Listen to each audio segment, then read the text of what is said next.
Hello, everyone. Once again, this is the 2015 USA Curling National Championships. My name is Joe Calabrese. I'll be joined alongside in just a few moments by Jerry Gertz from Curling Zone. And next to me is producer B.A. Brian Anderson. As we kick off 2 rounds of tiebreakers, the first to be played here at between Team Corbett and Team Dropkin. That's going to be our feature matchup. We've got secondary sheet lined up over here on sheet B, which is Team Gemmel versus Team Pustovar. These teams, all 4 of them, are playing for 1 playoff spot in the 3-4 page playoff game that's going to be played tomorrow at 10 a.m. So they have 2 rounds of playoffs here to get into the playoff. Things are underway here in the first, and let's meet the teams. Hi, I'm Corey Dropkin, skip of Team Dropkin. We have lead Andrew Stapera, second Mark Fenner, third Thomas Howell, and alternate Luke Violet. Hello, my name is Brandon Corbett. I'm the skip of Team Corbett. My lead is Jared Whittish. My second is Paul Little. My vice is Derek Corbett, and our alternate is Mark Hartman. So, a couple rocks in the house here for Dropkin, as Corbett has the hammer here in the first. Whoa, whoa, whoa. Whoa, whoa. Nice shot. Very nice, Jared. And Jared Whittish makes the very rare lead double. Kicking things off. This is looking like it's going to be a pretty wide open end after that shot. Yep.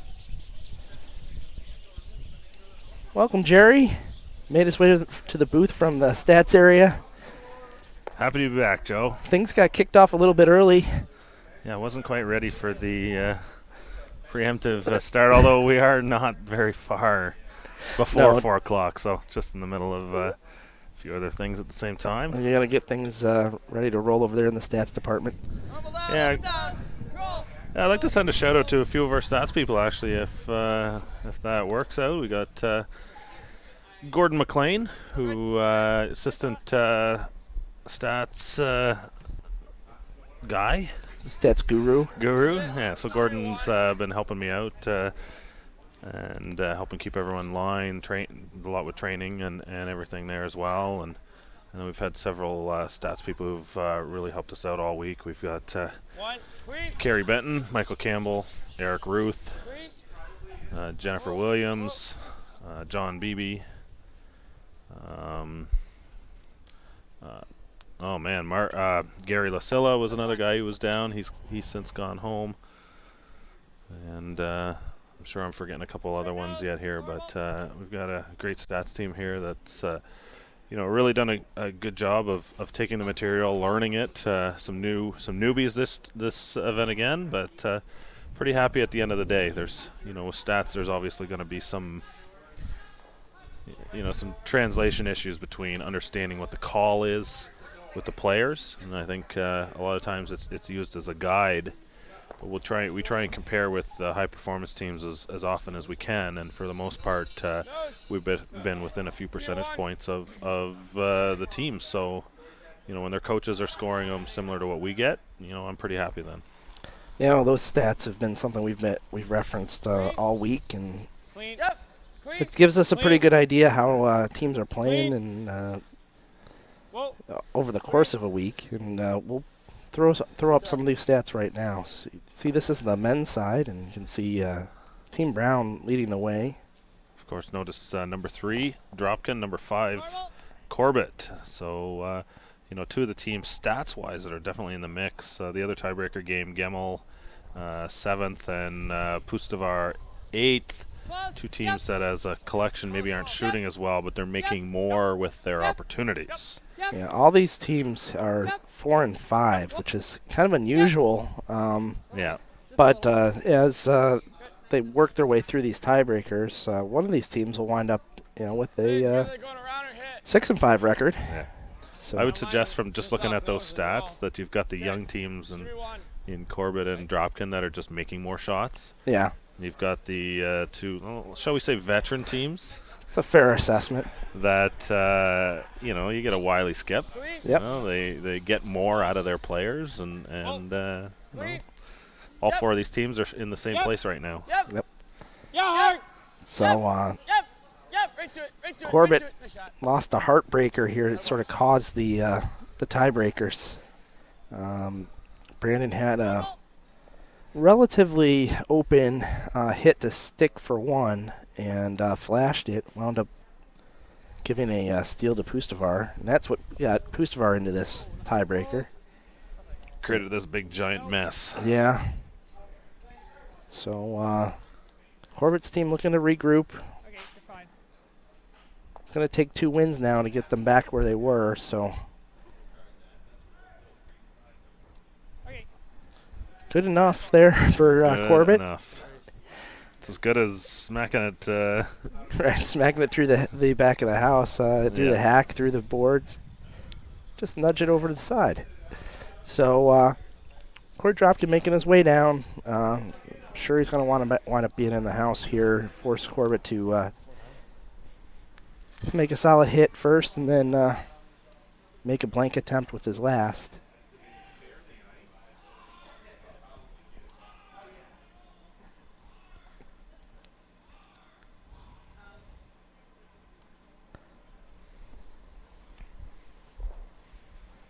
You may wonder how these teams fared against each other in the round robin. Here, boys. They actually met in the very first men's draw, and Corbett came out on top 9-4. Yeah, Corbett's been a little bit of a streaky team.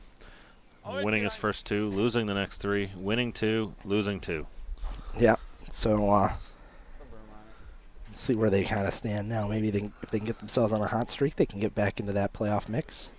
Yeah, it's certainly going to be a bit of a letdown for the Corbett team. You're going to have to see how they respond here and whether they come back with a renewed vigor and refocus themselves. It's easy to, though, still dwell upon the missed opportunity and Hopefully, now that they're in the game, they can kind of just focus on what's in front of them. yeah, I think the open first end is certainly the best thing for them in that situation as well. Get their legs under them again, get the feel for throwing a few rocks, and that could, if they would have put a few rocks in play and given up a steal in the first end, that kind of negative momentum can start to snowball on a team. Yep.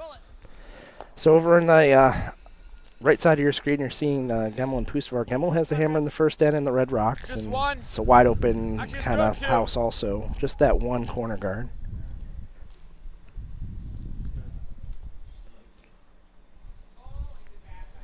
Gemmel also kind of backed his way into this playoff, or this tiebreaker to get to the playoffs. Lost a game against Schuster today. They put 2 threes on the board against Schuster, but Whoa. Schuster just wound up with a couple more points than they did at the end of the day. Passing around. Clean, clean. Yep. Right to it, boys. Right to it. Right to it. Listening in on both games right now. Hard. Jeez. Both teams been caught on that spot a little bit on the extra curl. So just enough to get rid of that Stone and Dropkin Corbett game, and now Brandon's going to have a throw through here in the first for his blank.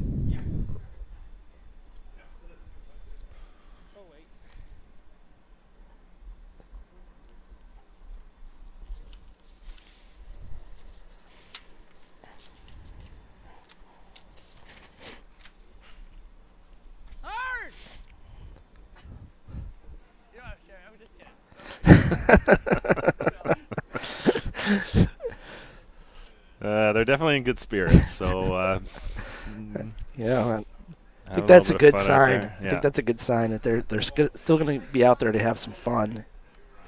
So want to just put out there that so many generous donors from the curling community contributed to ensuring that this championships were available to you through this web stream. At this time, we want to thank and recognize a few of the donors who contributed to the program with a gift of $1,000 or more. Thanks to Robert Bridgman, David Flippo, Dean Gemmel, Rich Lepping, Ben Tucker, Russ Lemke, and Bill Peskoff. had a chance to talk to Bill today and express my thanks to him personally.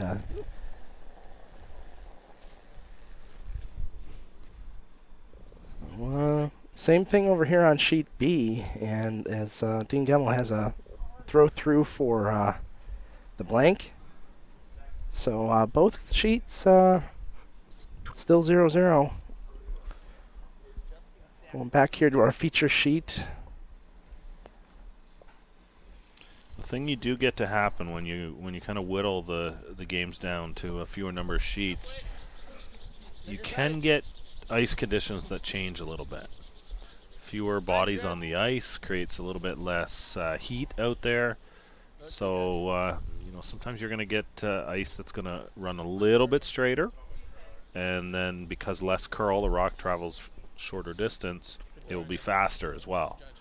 So you'll see this happen a lot of times as teams move on into the championship games and into the playoff round, tiebreaker round, where when you're by yourself or fewer games out on the ice, you'll get these changes, and they'll play a little bit tentative early to get a feel for it, because you don't really want to depend upon reads on ice that maybe curls a little bit more on a draw that against 2 or 3 in the first end. Yeah, these games are not being played directly next to each other, and they're sheets B and D. Yeah, it's still a little less of an effect likely than if it was just a single sheet, but there'll still be some of that effect out there. So interestingly enough, Dropkin didn't even try to sweep that one through. It's back 12 foot.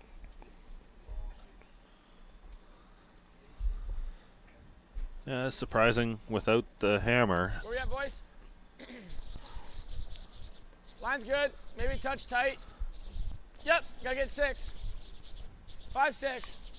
So this is Andrew Stopera, his father Bill playing over on sheet B. Chance that these two teams could have a rematch from a draw a couple days ago. Yep. Just mark. Oh. Alright, that's fine, Andrew. 0. Real nice draw there to the button. Maybe a little deep. So Corbett can come around and give it a little tiny tap. Yeah, for the team without hammer here, I'm not disappointed with a shot like that. No, absolutely. You'll see Corbett's going to try and come down and freeze to it. Dropkin will be able to call the freeze again, and now it really will shrink that scoring area. This is kind of the templated standard way of playing, but you're seeing some teams play a little bit differently, trying to spread things out a little bit more. And I think that's going to be the tendency in the game going forward. Teams who, draw to the corners a little bit.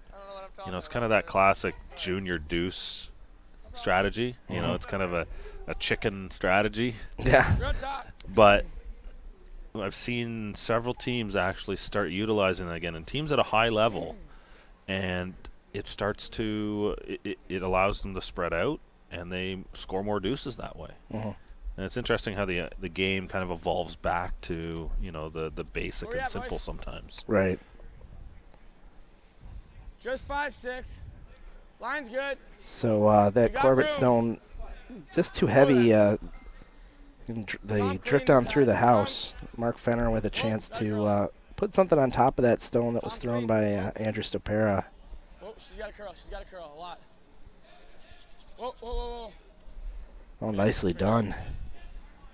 And might be time to bail. Yep, here we go. So Brandon Corbett is going to have Paul Little peel this stone out. Or at least throw peel. Hopefully for them, if they can catch something on the 4-foot, they'd love to. Yep. Hard. Whoa. Just a peel. Just a straight peel. Oh. So Little on the low side and peels that stone out from in front, and Dropkin's going to try to replace it.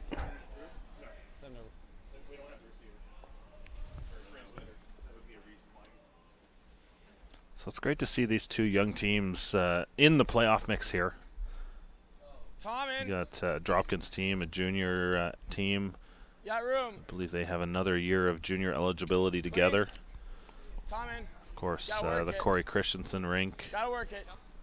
Might as well get close. reaches directly into the playoffs. Yep. You know, the high performance 3, program's yep. got to be pretty Yep. excited with Hard. you know, the results and how well these teams have played this week. Hard. Whoa, whoa, Yeah, whoa. Christensen has really impressed me. Played with 5 players, 2 different skips. Only lost 1 game in the round robin. And unfortunately, sort of due to the system, they don't get a tiebreaker game. They wind up in the 3-4 game. Oh yeah, not too often you go 8-1 in a round robin and have to play in the 3-4. Yeah. I don't think I've ever seen that actually happen. Yeah, Yep. the Hard. top 3 teams all beat each other. Yeah. Hard. Didn't lose to anyone else. So Hard. Hard. Hard. Christensen only lost their first game and then rattled off 8 consecutive victories. Yeah, I believe the opener was to Eileen Sorbanen, and then they defeated Erica Brown later on in the round robin. I Yep. think so. Erica defeating Halfway tight. Eileen really at one kidding. point. Right. So then you go to the draw shot challenge. Each team throws 2 draws to the button now. Before the game, they're measured, they accumulated into a total, and then that's used to break, you know, ties when head-to-head can't break those spots. So Line's good. So that's how that works Halfway out, tight. but you can't be eliminated from this without playing a Fine. game when you're tied. yeah, So all these teams that are on the men's side here that are 4 and 5, they actually have to play these two Just clean to sit. 2 rounds of tiebreakers to decide who that number 4 playoff team is going to be. I was talking a little bit to John Benton ahead of the game, and he's the coach of the Christensen team, and you know, I think the experience this week has been really good for them in that respect as well. Where I think the comment he had is, I don't think they knew how good they really are. Yeah, I mean, you look at the stats and percentages, and they're just at the top. Execution-wise, in the execution, women's they're field, I unreal. believe they were the top of the leaderboard at skip and third Yeah! for sure. I believe in the other positions as well, they were right near the top too. And they use 2 different, their skip and third switch positions. And they both took first and second. Yeah, so I mean, it's nice to have plan A and plan B for your skip and vice. Yeah, I would suggest that team is a medal contender at the Junior Worlds. And Yeah, a serious absolutely. medal contender. They did well in the junior circuit, the 2 major events that they played in Canada this year. And No, Derek. you know, the Dropkin team was right there too, and unfortunate for them, the final came down to last shot and an extra end, and Corey had a tough, was it a double for the winner, I believe? He had some sort of a hit for a win, and I think it just needed to curl a hair more, Just clean. Parking. and he would have been joining the Christensen team Whoa, in let's stop. Tallinn, Let's Estonia. stop. Light clean, light clean, light clean. Ethan Myers, the United States Good Junior throw. Champions this year. And Ethan played in this event as a result of that. He had a rough week. Wound up 2 and 7. Yeah, they had some health issues as well. Skip Ethan Myers struggled with food poisoning, I believe it was. And to although, play with 3 for a couple games. Yeah, I Yeah, think one of the games, the early game, a couple of the other guys weren't feeling too good either. So Yeah. Come on. Come on. That's right, guys. So Corbett rink clears out the front, but haven't been able to move those rocks from Dropkin that are sitting in the 4-foot. I don't know what he does. Should we show this one? Yeah, because the only thing I see him doing is hitting. We show this one. Guard this one. Because he can only hit and roll out now. You like guarding one more time? So in your upper left-hand Start corner, this you're one. seeing Gemmel You and like force? Pustovar. We're in the second end over there. I guess not. I mean, what do we if we hit and stick? Mark, you think so too? I mean, if we hit and stick that, he's hitting and rolling. Yep. Here. I don't Sure. mind the guard. All right, let's guard. it's a bit of an aggressive call here, Why? especially on ice that curls like this. Curls so much. Putting these guards on is not an easy shot, but you know, you put it on You can good. show a little bit actually. You can show a You're- little bit of this one because it's just gonna stick right on. Yeah. So right here is perfect actually. Yep. So you can inch to the left of this. Yeah, You're so right. you got to make the right placement here. But if you put up that good guard, you're going to force one for sure, and there's a very good chance you're going to steal and take the advantage back here. Yeah, they had talked about maybe hitting the one that's on the side 12, but All right. We gotta Um, stick the times. Corbett probably just doubles off those. Twice. Probably And yeah. make sure it would get a force, but the steal is probably not likely. This call gives you both options. Play tight. But of course, an over curl, the double by Corbett, and That's a 2 right. goes on the board. So a little risk reward here. Ought to place this pretty well. I think the nice thing about the position of those 2 Dropkin stones is they can leave a little on either side, and they're probably going to be okay. Line's okay. Just can't Little overcurl by a whole Little rock. tight. Where? Just clean. Clean. Really tight. Really tight. Really Just tight. clean. Really tight. Just clean. Whoa. Clean. Whoa. Whoa. No. Sit.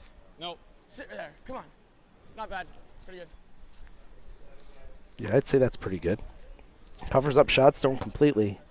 Does the job, but it is pretty high. They can probably curl around with hack weight or so, get close to nose, kind of tap those back.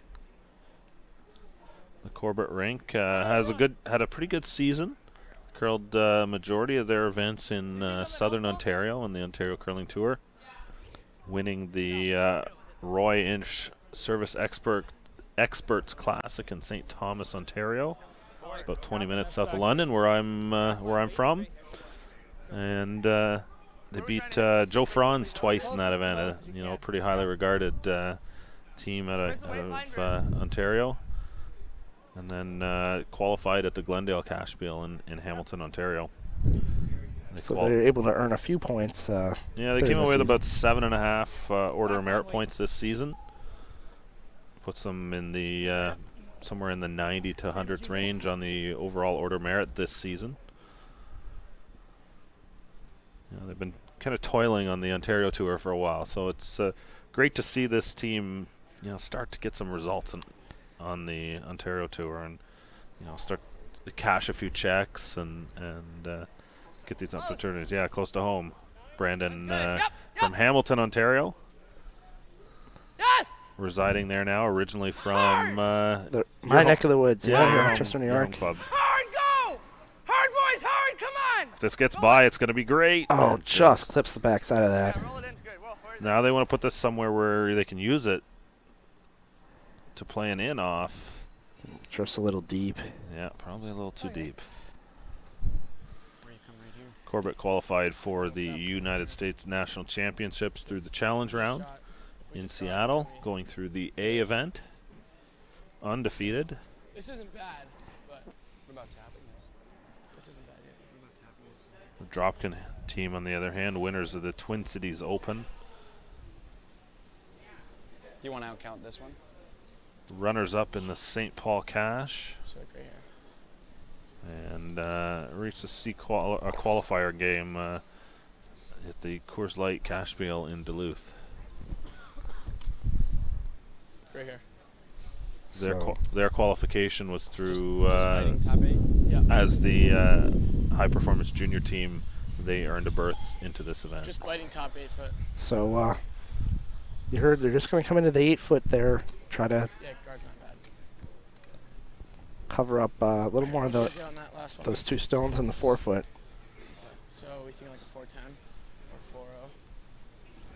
410. Yeah, this is the trouble about the way Corbett played this shot. Didn't remove the guard. They just tickled it out front. And it's going to allow Dropkin to throw up a second guard here. And when I say guard, they did call in the rings, but it's essentially a in the house Right. They're guard to block the path. right. I think they're trying to sit Plus, that's 3rd shot, Line's okay. maybe 4th Line's shot. okay. Sure, 6. Whoa, whoa, whoa, whoa. Just whoa. clean. Clean it. Yeah, they could Line's drop another good. one right on Line's top good. if the line is great. Just fine, Yeah. guys. Just touching 8 foot. Biting 8. Whoa. Clean it. Gonna Whoa. be left with a tough Harkin. draw. Whoa. Losing line. Clean. Losing line. Andrew. Yep. Yep. Yep. Whoa. Wait. Whoa. Whoa. Whoa. That's fine, actually, right there. Sit. Oh, that's real nice. Oh boy.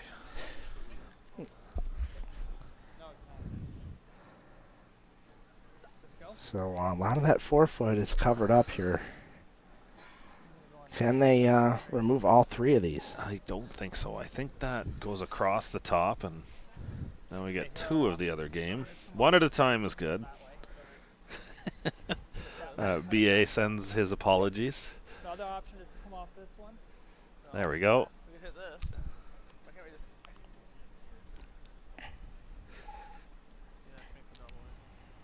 just? BA does a brilliant job manning multiple cameras all over the building, keeping the sound levels perfect for you, updating the player shot by shot. You think this is there to give him one? He's a Superman over there. That's why we pay him the big bucks. Yeah, you might get one if you get most of this. Diet Coke and Cheetos. What kind of weight can I throw at it?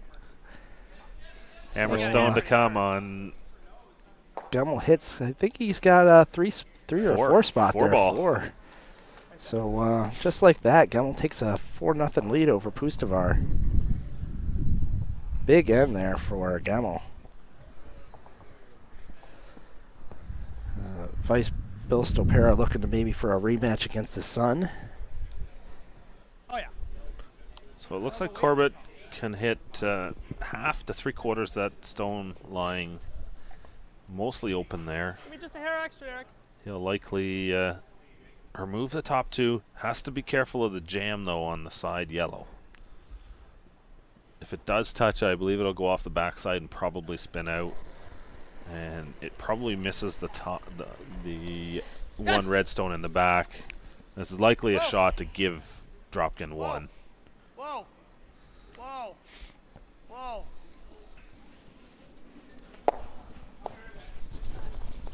Does redirect Nice, off. Pretty and good out the shot back. there. Good result. Single stone here for Corey Dropkin. Steals a point to take an early lead. Are you a fan of curling? Do you want to know more about the sport of curling in the United States and the U.S. And receive regular updates about events and news from the curling world? Consider joining the USA Curling Fan Club. The fan club provides you with all the latest news releases as well as a subscription to the U.S. Curling News. Visit the website www.usacurl.org today to learn more.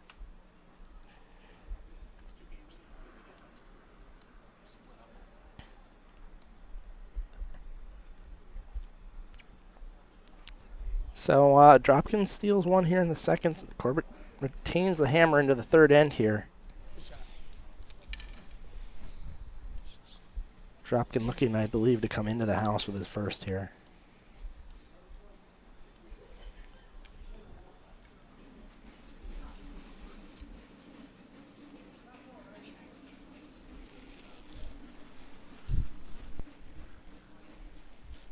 Well tight. Yep. Hard. Hard. Oh wait. Come on, boys. Not lose line. Andrew Stopera here with his first. That'll wind up being a guard. They didn't hammer it. I think if they figured if they'd hammer it, they would have brought it into the house on the side rather than in the middle. So they get off of it, let it be a guard. Corbett's gonna continue this come around the center guard strategy. This is the strategy that seems to have been working pretty well for John Schuster. Early line. Okay, But you got to execute. You got to get around and above the T line. We'll see if Jared Whittish can do that. It's good. Yep, gotta go. Yep, gotta go. Okay, wait only. Top four. So the come around here looks like it's going to peek out the other side, and again they sweep it a little too much. Winds up back 4 foot rather than top 4 foot, and it's pretty much open there for Andrew to hit and roll to. Yep. Yes. Hard. Yep. Hard. Come on, boys. You gotta go. All the way. Right to it. Keep going. Good work.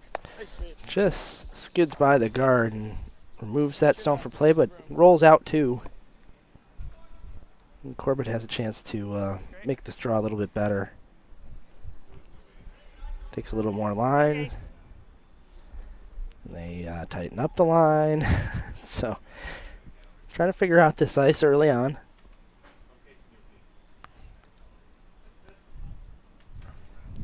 It's good. Line's better. Where? 4, 5. Whoa. Make sure 5. Make sure 5. Line's real good. Yep. Yep. Whoa. That's good. Good. Over curling a little. Again, around the guard. Will it stop? Yeah, real nice. Right behind the guard. Looks like Dropkin's going to try to freeze to it from the intern side.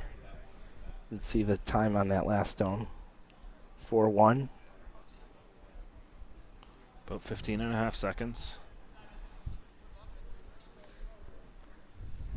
And 26.5 second ice. Whoa, clean. 6. That stone even coming to a rest a little bit in front of the tee line. So you're looking at almost 27-second ice out there. That is flying. Yep. Wow. Yep, hard. Okay, it's fine. Well, this over curls a bit.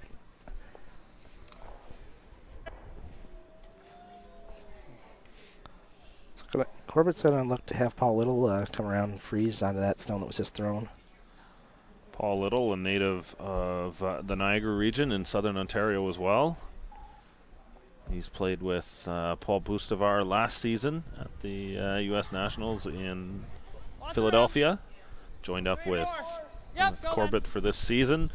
I think it's a good pair. They both are local to each other, so it's they're good chance to throw some rocks together. Lots of room.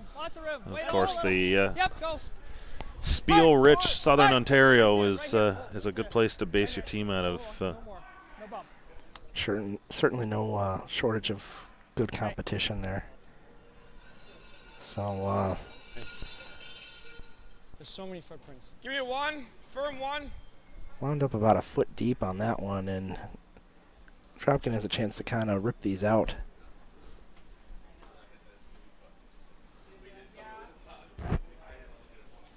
You ready? Yep. Hard. Gotta go, boys, all the way. Whoa. This line seems to be curling a little more than both teams are expecting. Gotta move this around a little bit. Dropkin team also winners of the Burnix Miller Lite Open in Bemidji this year.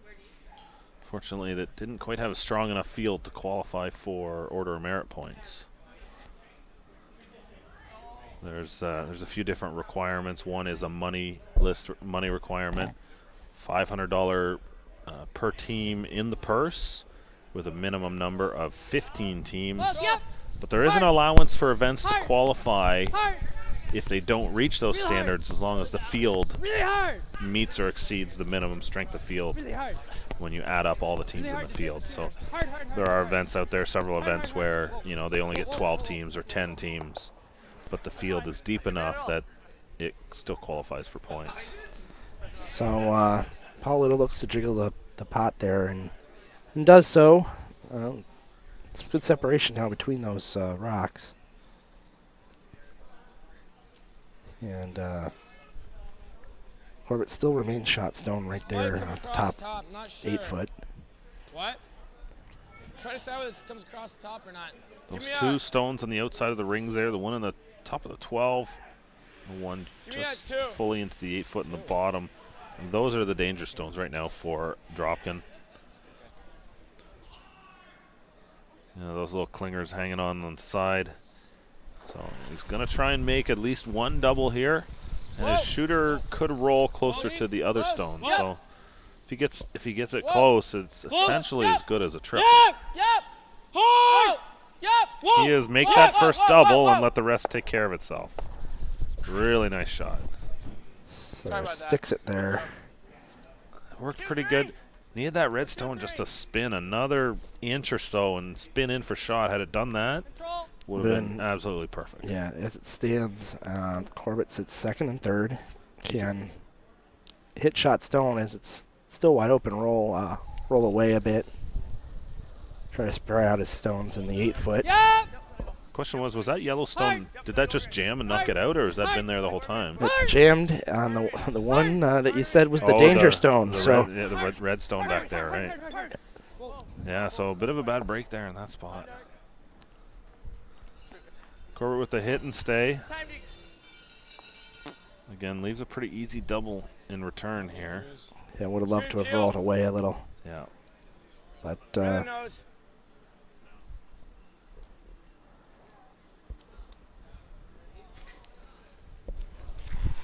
so Thomas Howell looking to Close. Yep.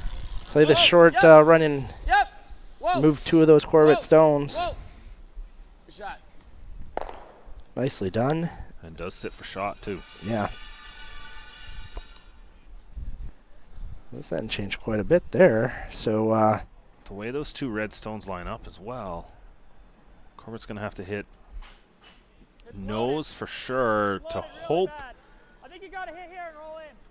that Hope to he get a can bye. squeeze that other one out without hitting the one in the back.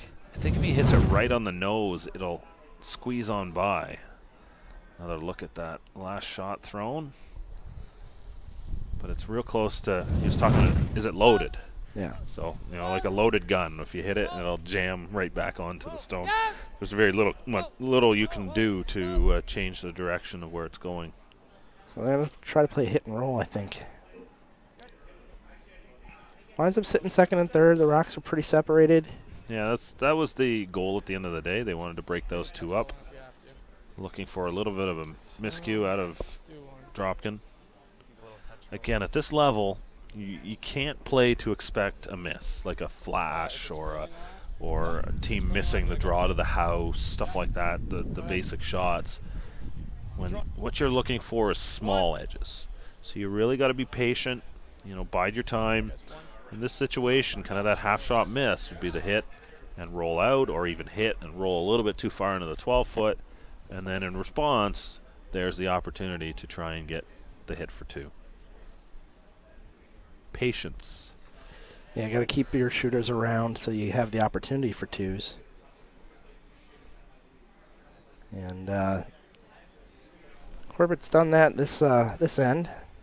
Kept some rocks in play. Now Dropkin's going to be forced to make a hit and Whoa. small roll to the inside Yep. to ensure that he's sitting 1-2. Yep. Hard, boys. Hard. Gotta go. He's breaking pretty good. Yep. Little roll, Andrew. Sit. A little bit too much of a roll, I think.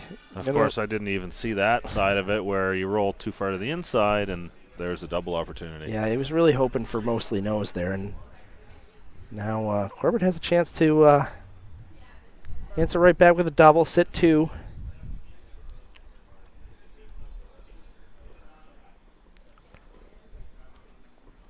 Pustovar looking to get 2 back over on sheet D. Nicely placed draw there.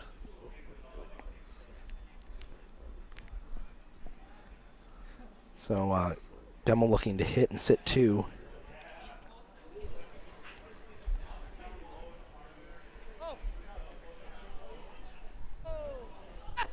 Yes! Yes! Whoa! Whoa, whoa, whoa. Whoa. Yes! Yes! Whoa! On off. Must be close. Kicks it out the side. Pretty well done. Even their shooter kind of rolls a Like up weight. little deeper, so Drop's going to have to play the slash double rather than the straight back double. Good news for Dropkin. He'll pretty much be settled on 1 of 2 shots here. Likely like a simple draw or hit for 2, or to throw it through for the blank. Yeah, for Corbett, you mean? Yes, sir. That's yes. right. The response after this. Yeah, the good news is for Corbett that Dropkin doesn't get to throw 2 stones in a row. That's always a good Yeah. sad news. Game would be a lot different if you could do that. You should have, pull a wild card, stuff like that. Right. Like good old Bonspiel games where you can kind of nix another team's shot. 2 stones to come here in the 3rd end.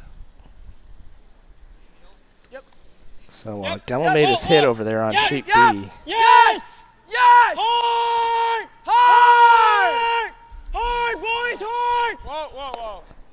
Ooh, just misses, and Had to go from the beginning. Corbett, that patience paying off for Corbett. He's going to have a chance to draw here to the full 8-foot, or actually pretty much the full 12-foot for his 2. Pustovar is away. Yep! should be the hammer. Whoa! Whoa! Whoa, whoa, whoa! Hurry! No on the nose! Yep. Hurry! Whoa! All right, so Pustovar gets a single and now trails Dean Gemmel 4-1. Final stone here. Full 12 done. Guys. Brandon Corbett drawing for 1. Sorry, to add another one. Yeah, trying for 2. Man, I need more sleep.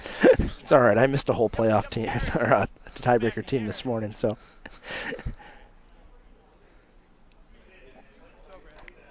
Nicely escorted down the sheet by the front end. Oh. No one's kicking any stones just yet. There we go.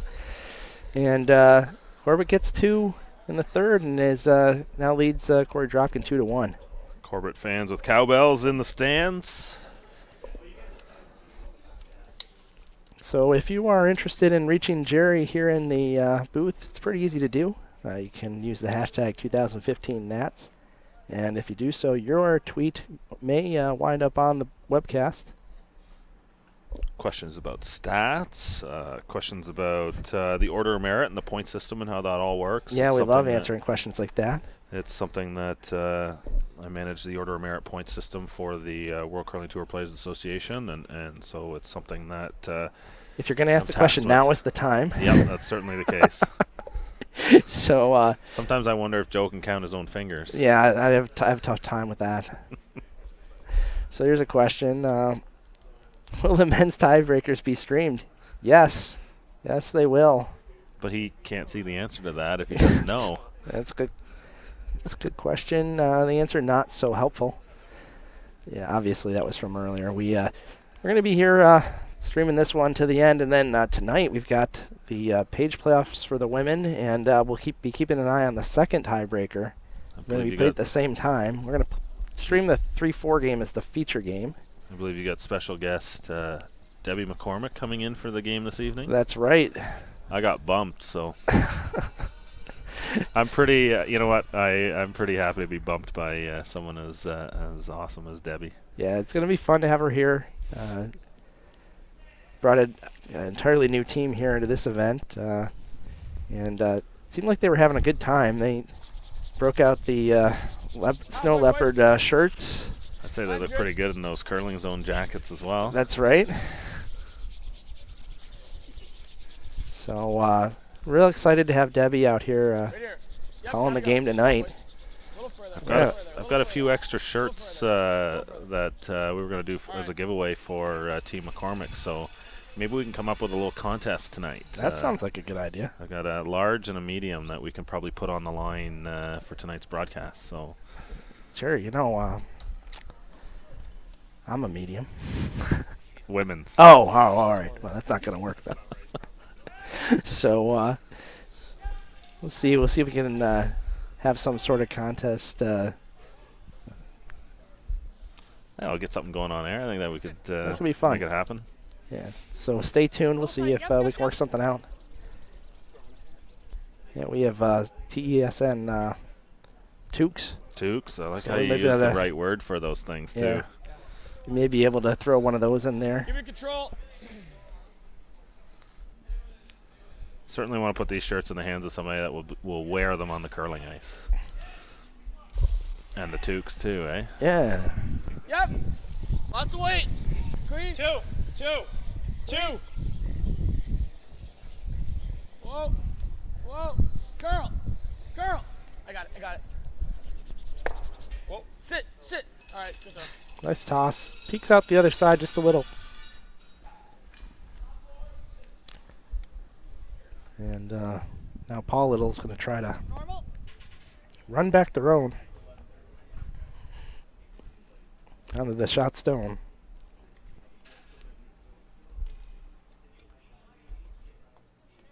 Sure.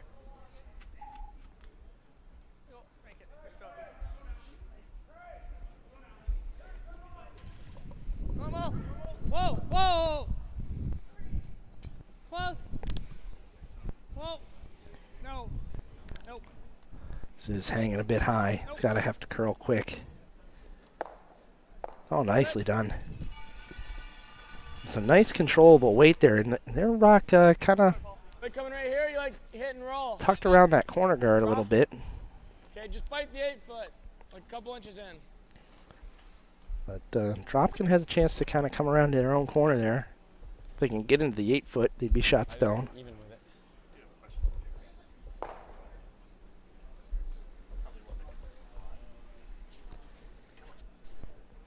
Here's a question from Curl Denver. And we'll get our club listed on Curling Zone for next weekend's Mile High Bonspiel. It's something that I've done it for some major events. We did the big spiel. May end up with helping out the St. Paul Curling Club with their major men's event as well. Send me an email. It's just Jerry with a G at curlingzone.com. Something I'd like to help support clubs with these events. I think in the future I'm going to be looking at sorting my scoreboard a little bit based on caliber of event. Type of event, yeah. Because most people are coming to the site looking for, you know, the tour events and events like this, the national championships and the Scotties that are going on in Canada.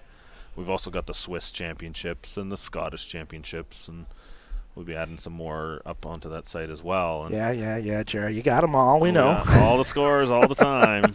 But, yeah, you know what? I'm happy to help support clubs that are interested in putting their bonspiels online. So send me an email. It's just Jerry at curlingzone.com. And that's Jerry with a G, of course. And the Denver club streams pretty regularly. Not on our site, but they stream regularly. And it's always nice to see. And the one great thing about putting the event on the site is we link the stream links to the games so that when the games are live, the system knows based on the scoreboard, they'll show up as a little watch live link right on the site as well. Yeah, it's nice to have that kind of directory of stream games, televised games. Right here. People will get a chance to look at that brand new facility there in suburbs of Denver, Colorado.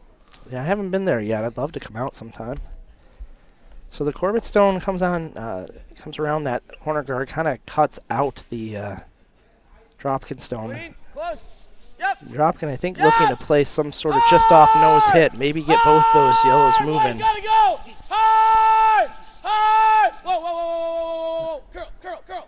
Now they tick their own, sit second and third. Once they knew they weren't getting the double, they swept it to try to get it under the guard. Do a pretty good job of that. It's a little tight getting there this way, but I like to go this way. Okay, come on. Okay, here we go. Stay close. So Corbett's looking to try to draw around sit two. Looking at their best way of keeping out of a big end. Dropkin's got a couple stones that are kind of hidden. And now he's just got that lonely yellow kind of defending against those two. Don't want to leave a double back here.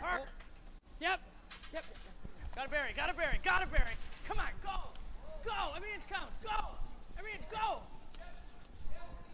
Some encouragement there by Derek Corbett on his stone. Looks like the double's still wired there. Just give me one. This ain't bad. It looks good. I'll go for that. Just make sure. Trying to hit what he can see. Certainly a good stone by Corbett, but just a little bit peeking out. Sort of those half shots we were talking about before. Yep. A little better than a half shot, but Yep. still an opportunity here for Tom Howell. Yep. Whoa. Better be precise here. You don't want to wreck on that guard. I should have gone for it. Oh, man. My bad, Tom. My mistake. Just It's a little bit of a call mistake there on the sweeping. Double wasn't there to hit it thicker. You had to play it thin. You actually needed to clear. You could clear the guard by quite a bit. And yeah, they actually got off of that stone, and if they had just stayed on it a hair longer, would have hit it thinner. yeah, that was, I think, Corey's comment there at the end. Just wasn't quite aggressive enough on making that double. That's better. Room, wall if you can. Stay close. So this one is another stone that needs to be in a spot that can't be doubled, as the Dropkin stones are sort of amassing in that 12-foot area. Yep, right here. Yep.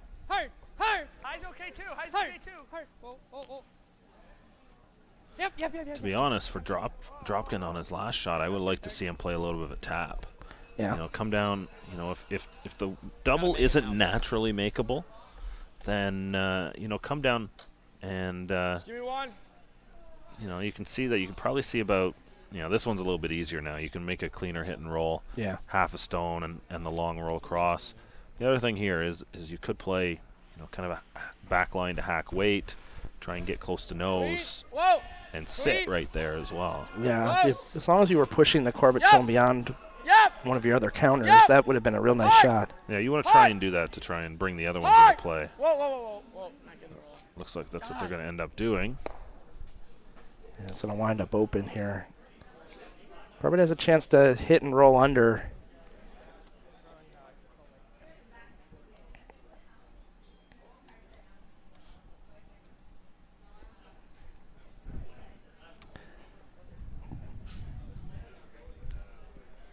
Pustovar getting ready to throw his first stone of the fourth end in the Gemmel Pustovar game.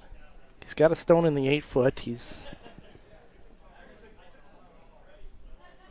probably going to look to try to force here. Maybe they're kind of looks like they may be trying to freeze based on where Bond is sweeping. And sort of freeze to their own. Better be real good, or Gemmel's going to make it all disappear. Pustovar trying to maybe force some action over there.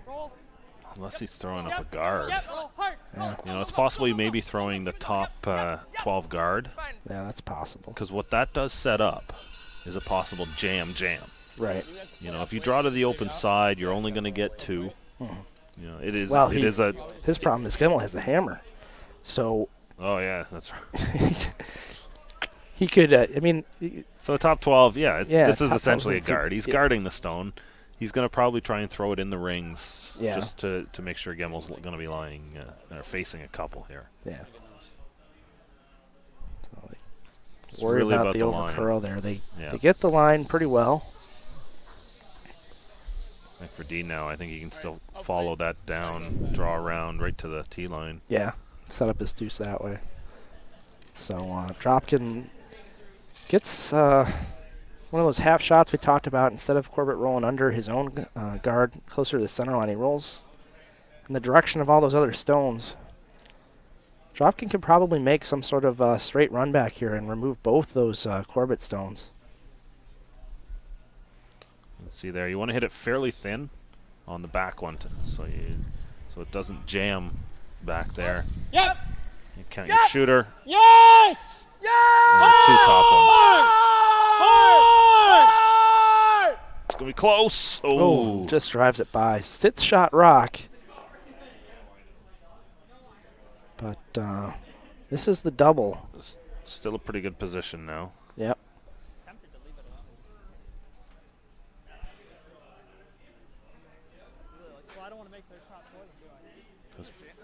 Part of the issue here is Corbett would really love to hit and roll under that corner guard. But he's going to have to tease that high corner with the shot. You can't overroll. Certainly don't want I don't think you can to overroll. You're going to run into this one. ever touch that front stone. You have the whole stone, right? You just get to nose with control weight. You can't overroll. Yeah, no, I mean, I see what you're saying. I just don't want to make that for them, right? So let's make sure we're either on the guard or... Well, it can't be on the guard. Well, yeah, this isn't going... Well, I could slice it, I guess. This is a finicky, tough shot. You guys like this? You know what? Okay. I like drawing around the center guard here. Yeah, that's what. Just ignore that whole situation, because with the lead he's got right now.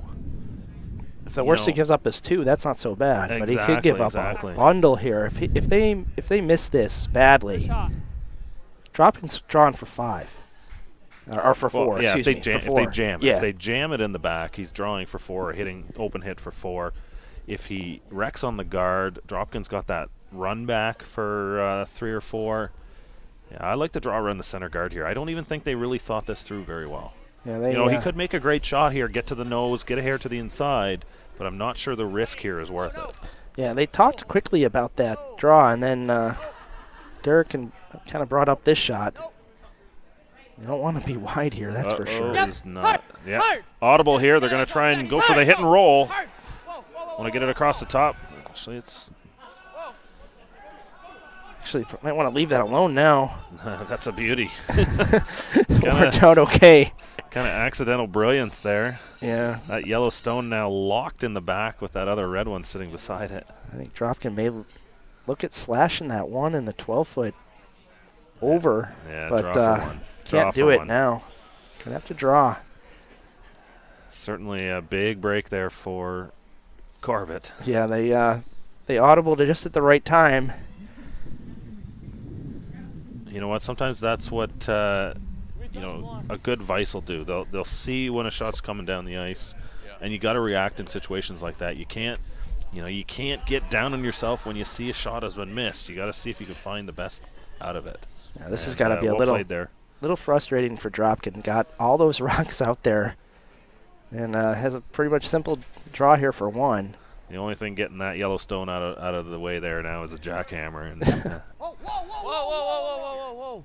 So this is the hammer stone over here on B in the upper left-hand corner for Gemmel. He's hitting for one. Never. Line's tight. Yep. Line's tight. Yep. Really tight. Good enough there for Gemmel. Gemmel gets his one.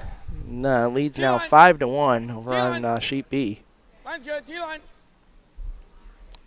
Really tight. Boys. Really tight. Corey Dropkin drawn for a single. Needs to put this on the T line. It's over curling a bit. Oh boy. Checking up on him. Looks like they'll be okay. Just good enough. Perfection. That's 5 in the statistics, right, Jerry? You got it. All right, so who's the best on Wall Street or in all of corporate Manhattan when it comes to curling? We're going to find out at Chelsea Piers, March 12th. Send the winners home with a cool new trophy that will back up the bragging rights. USA Curling is planning to hold the first Manhattan Curling Cup on Chelsea Piers on Thursday, March 12th. This unique experience is limited to 20 teams and includes coaching and instruction with Olympians Pete Fenson and Jessica Schultz, plus USA Curling honorary team captain Vernon Davis, two-time Pro Bowl tight end for the San Francisco 49ers. At its core, this is a fundraiser to help support America's up-and-coming and elite curlers dedicated to putting USA back on the top of the podium. But it's also an exclusive opportunity for you to bring your business partners and colleagues out for an evening of camaraderie with just the right mix of competitiveness.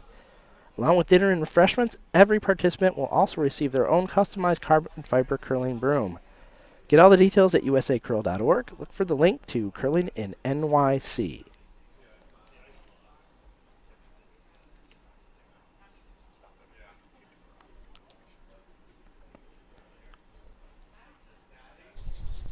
So, Dropkin evens up the game at 2, but Corbett now has the hammer here in the 5th. Keep her going. Keep her going. Clean. Whoa. All right. Nice center guard there by Stopera. Right bisecting the center line.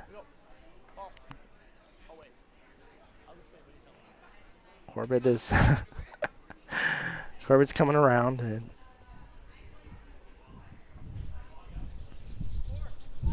5, 6. Line's fine. 5, 6. Rim. Yep. 5, 6. Yep. Hard.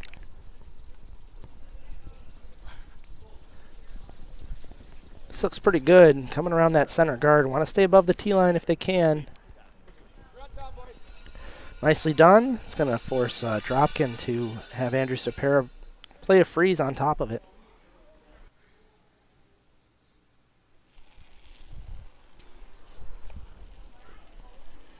Yeah, line.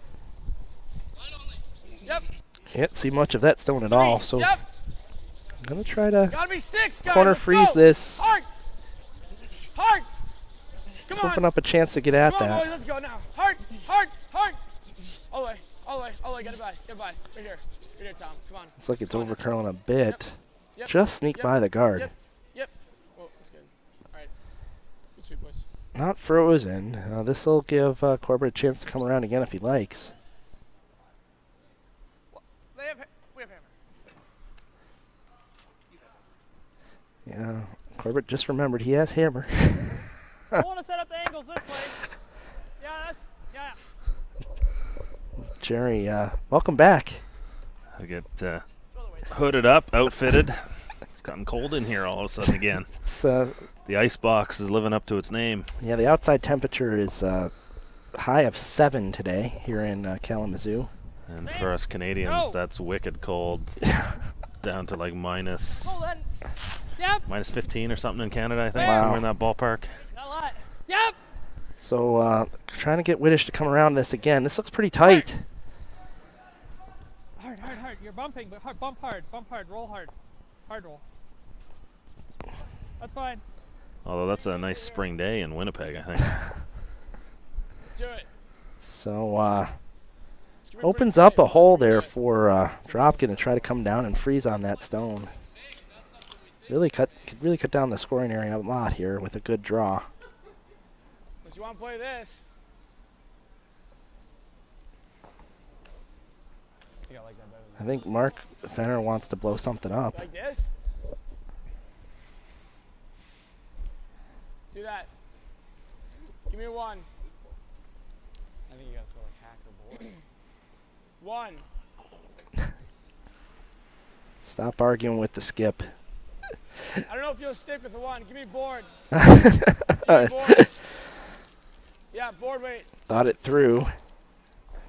Agrees So- with the front end. So a 1 must be his basic control weight then, a little bit more than board. Yeah. And so Fenner looking to make a Yep. hit through a tiny port. Hard! Hard! Hard! Hard, boys! Come on! Dig! Keep going! Through Keep the going, first. Keep going. Whoa! Through the second. Whoa! Makes the hit. Good sweep. Great shot. Nice shot. Rolls open, but really nice shot there. I don't like this at all. Yep. Fail. So Corbett gets a chance now to remove that center guard. He's going to do it. I think sort of getting junked up in front, and Brandon recognizes that danger. Going to try to get rid of this stone. Close.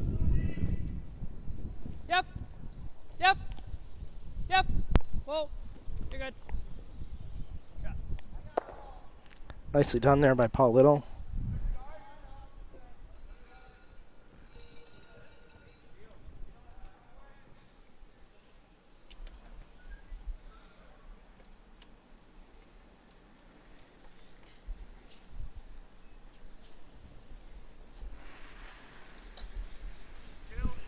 Just wants to replace that center guard. Tom in.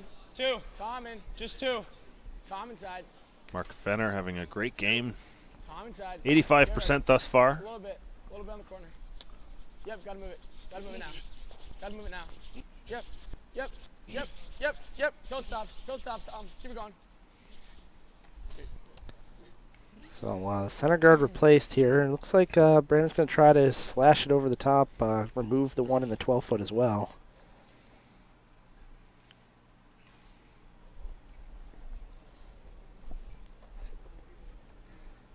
Our fifth end break guest surprises me again over my shoulder, John Schuster. Yep. Quiet as always. Whoa. He hasn't loaded up the train yet. So straight peel for Paul Little. Misses the one in the top 12, and Dropkin's just going to replace that guard.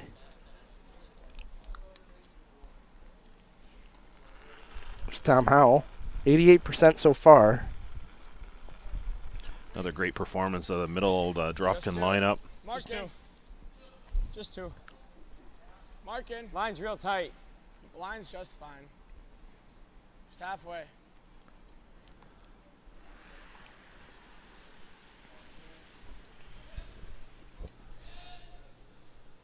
It's good, Tom.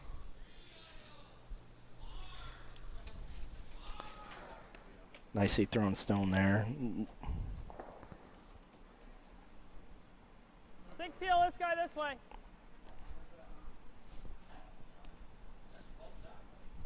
Just 1? Just the 1. No, just the 1. The run doesn't work out. Oh, you want to go this way, like over the top here? Kind of dangerous. Okay. Don't mind catching this one too. Let's not, though. There we go. Let's make it. Peel. I like this call. Yeah, I don't think this is all that dangerous. You might catch the one in the back. Their concern is if they jam it a little too hard and they might roll it right under the corner. Yep. Hard. Hard. Whoa, But still, the middle will be Hard. open. That's hard. That's hard. And it'll That's be hard. high, so it's something Whoa. they could really play under. Oh, he's missed this one quite bad, actually. Oh. Good throw. Not bad for a miss. Got rid of He both the was stones. trying to hit it on the other side, right? Yeah, he Okay. was trying to hit the other side, but he got rid of both of them. Kind of the crossface, you Yeah. know, he wrong-sided the He double. Brooklyned it. Is that what you call it? Yeah, Brooklyned it? Brooklyn. That's when you in bowling you make a strike on the wrong side of the head pin. Oh, okay. Okay. Yeah, there's a bowling, Continental bowling lanes or something just across the parking lot here in Kalamazoo, Michigan. We should do a little recruiting down there, see if we can get some more fans out here. Yeah, it's kind of that same idea, right? Yeah, I think Bowlers they would have a decent understanding of curling. I think they'd enjoy it. Yes. Yes. Yes. This is Watch warping in pretty good, and then get it by the guard. They're going to be in really good shape. That was close. Yes. I want to finish this now, get as much separation as possible. Real nice. Pretty good stone there. Full 8 foot. Yeah, still leaves this run. You know what? I would have liked to see that be finished a little bit deeper there. Yeah, he could have probably gotten that into the full 4. The Corbett team does have the hammer. So a good run back here, and Corbett will be lying shot buried underneath that guard. Hard ones go. Hard. Whoa. Roll. So he's going to over Hard roll. curl on the guard, and See, this is how Brooklyn's work. there you go. Look at that. Sitting second and third. Coming up roses. Yeah, it's 2 in a row for Derek Corbett there. Derek's got a New York state of mind going here. He's Millhoused them both. This one. The beauty thing about that, and I think, you know, we talked about this a little bit earlier, is throwing shots, keeping your rocks in play. Yeah. And now for Corbett, he managed to get rid of one of the 2 stones. You know, you always got to have a plan B. You always got to know which side of the stone is the right way to miss too. Mm-hmm. And so, you know, as a skip in that situation, you might tighten up the broom a hair to make sure that if you can use the sweepers to make the shot, great. If it does catch a little bit of curl, you'll let it curl up and you'll hit it in a spot that you still get a acceptable result out of it. Something to consider when you're in the house calling shots. You know, sometimes, you know, this is the broom for the shot, but if I, take a quarter inch, half an inch off the shot and use my sweepers to try and make the shot, pinch the ice on them a little bit, knowing that, you might not make it there unless you sweep it all the way down the sheet.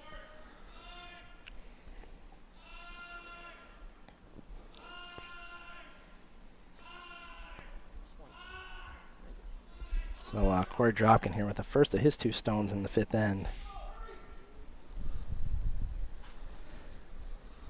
Clean. Yep. Clean. Clean. Clean. Clean. Just clean. Clean. Close. Yep. Whoa. Whoa. Whoa. Close. Whoa. Trying to hit and roll underneath the center guard and try to take away the run back. Whoa. Whoa. Roll. Keep going. Keep going. Roll it. Yeah. You see, this one's going to overroll. Yep. Take away that other stone. Yeah. So Dropkin benefiting from some good luck there too. Yeah, that's a good shot there. Yeah. Again, the overall was the right way to miss that shot. Exactly. They would have loved to have there's stuck it something, underneath. What? Yeah, it looks like I they. don't remember. Maybe kicked it as it went by. Yeah. Is that right, Paul? And they would love to roll it buried, sit 2 underneath the guard, We want this but workmanship definitely award. didn't want.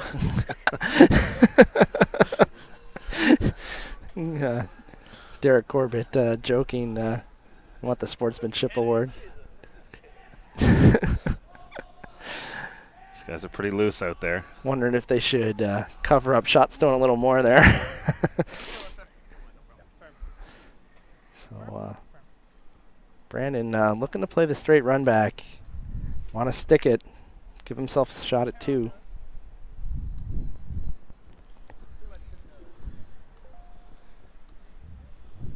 Yeah, he moved it a lot. That red one was not open like that. I don't know. I think Brandon thinking that stone was fully buried. But playing the run back, it doesn't make much of a difference at the end of the day anyways. Yeah. That is, unless he's a little light. So we'll see. You got to make the shot that's there. This is their opportunity. Close, real close. They're on off. Oh, I think they overcooked this a bit. Not sure the little bit of sweeping they did put on it made much of a difference. I think they were off pretty quickly. Expecting a little bit more curl on the end of that, and I think he was anticipating that. Didn't quite get it to jump. So, would you guys bump this in a little bit, or would you just put it right up here?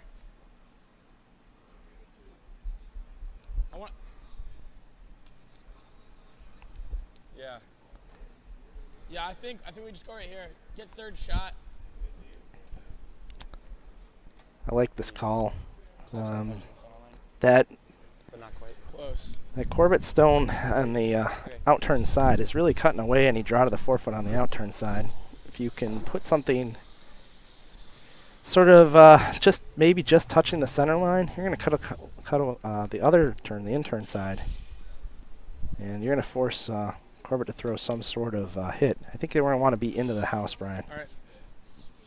Yeah, more like there. 12 foot, full 12. You guys think same way as I threw it coming this way? Yeah. It might have been. They may want to hear further left, but not by a lot. They want to make sure that there isn't a nose hit on shot stone. Yeah, sort of like that.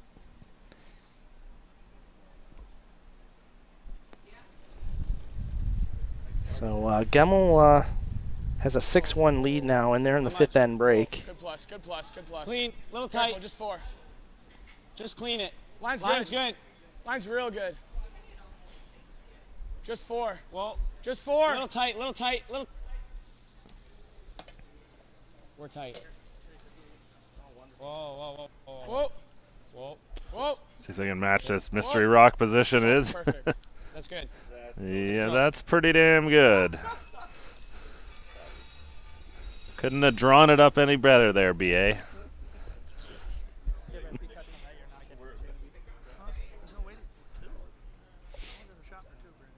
No, what I'm saying is, catch on that, you're not getting these two out, right?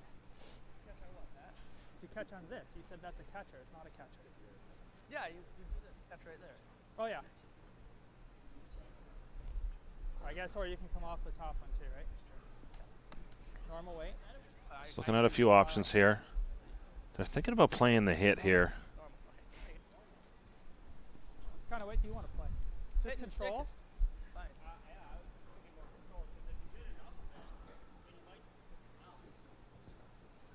Well, you play normal and you play it on the catcher.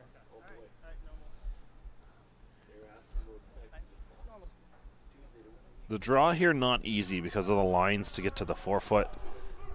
You'd either have to put the broom about where they have it now and try and draw the other side of the forefoot with the in-turn. The out-turn, you'd really have to come tight to that yellow corner guard out front to get through that hole there. So they feel the hit here, a little bit more makeable.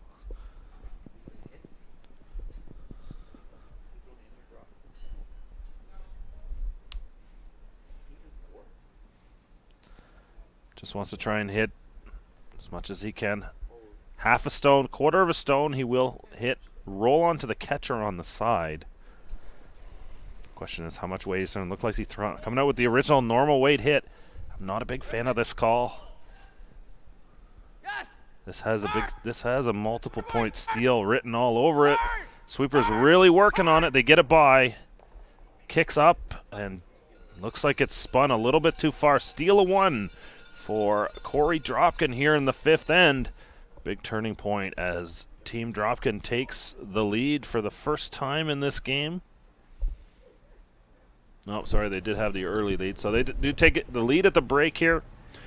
We've got our fifth end guest with Joe Calabrese, John Schuster, finishing first overall in the round robin, heading into the playoffs, the #1 seed. Take it, Joe. Thanks, Jerry. I'm here with John Schuster, number 1 seed, coming out of the men's side of the bracket here. Thanks for joining us, John. Yeah, it's good. Always good to join you guys in the booth. So tell me a little bit about your week. You're 8-1, going into the 1-2 game, number 1 seed. How are you feeling right now? Feeling pretty good because I don't think we've, as a whole team, I don't think anyone's seen our best, and to be able to go out and grind away victories, especially eight of them. I can't remember. I remember the last time that our team that I've been on had a record like this at the end of the round robin was way back in like 2004 when I was with Fenton. I think back in the crossover days were like 10-1 or something like that. So I liked how hard we've stuck around with each other through some tough ends and grinded out some victories that didn't look that promising for us at certain points of games. So tell me a little bit about your season. You're the points leader going into this event. How has your team gelled over the year? It's tricky. You start the year with we started the year with 4 players who none of us had played together, with Trevor being part of the team, and went out there and actually got qualified in our first 2 spiels, which happened to be both pretty big point spiels with a lot of top competitors there from the rest of the world and Canada, and which got us in position to get into a slam, and that's kind of when we got along the lines of maybe getting Landsteiner back involved in the picture, and he was able to come back on board and brought a little bit more of that experience, whereas Trevor was really, really fresh to start the year, being straight out of juniors and never curled in an arena before. So I think we got Trevor on the ice today, and he struggled early, and we talked him through it and really had a great finish to his game too. So so it's been a jockey with the team, but we definitely have as the year gone on gelled more and more on the ice, and we all have a common goal, and all help each other achieve that common goal together.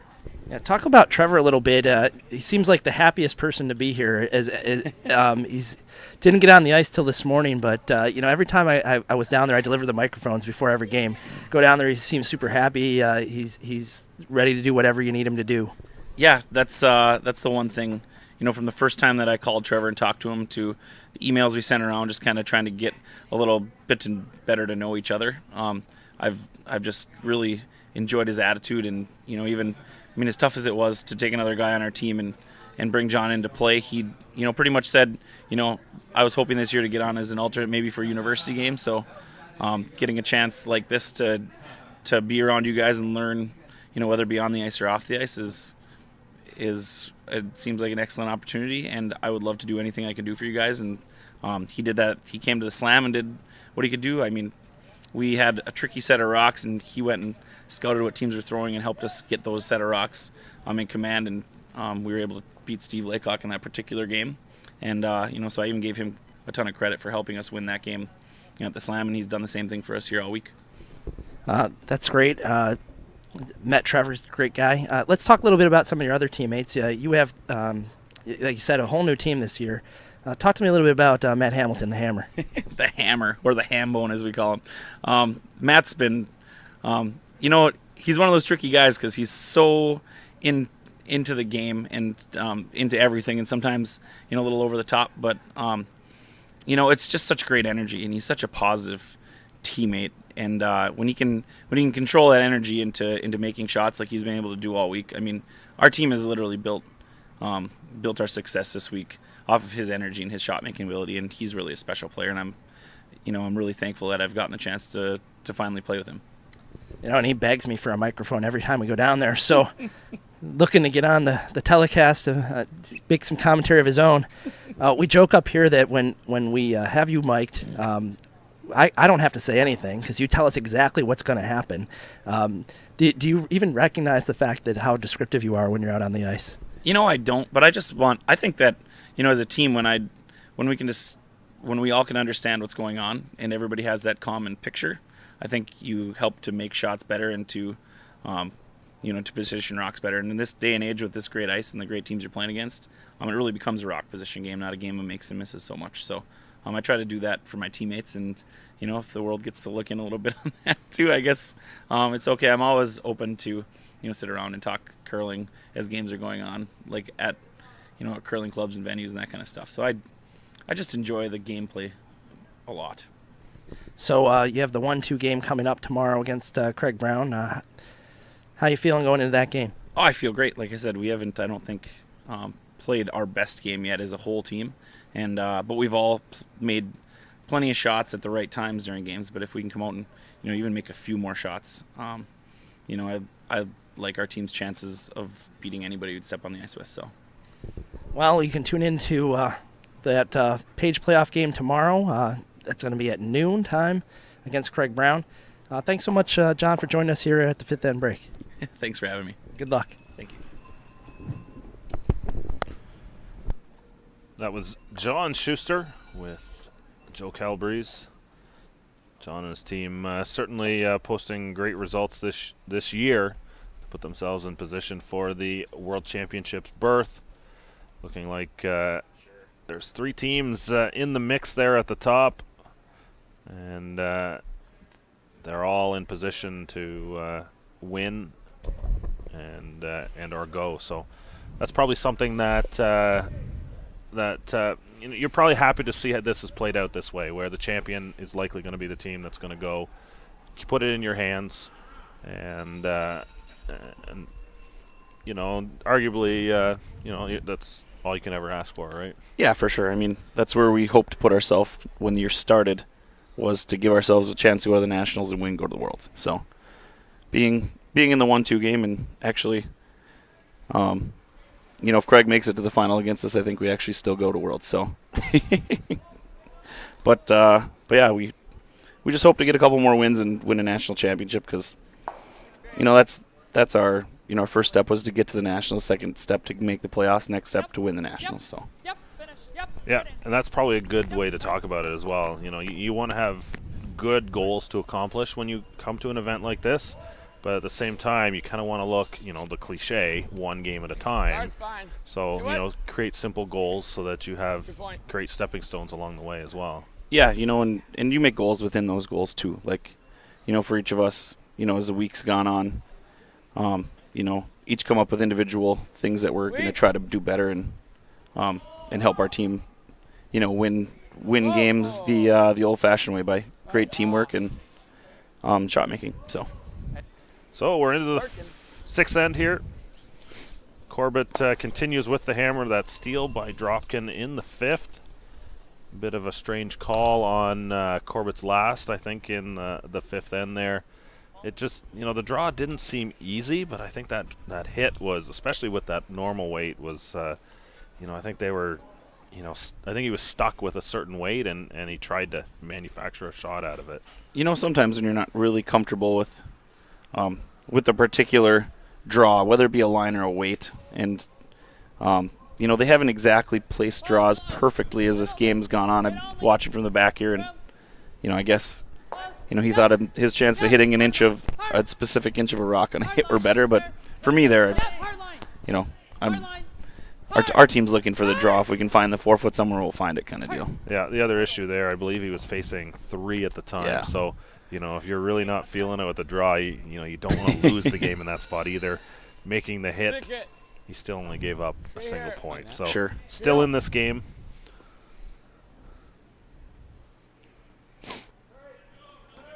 And sometimes you're seeing here with these tight corner guards that are out there, and you happen to get a chance where you get one behind in a 12-foot, and now there's a double available here, and uh-oh. I think he overthrew this one a little bit.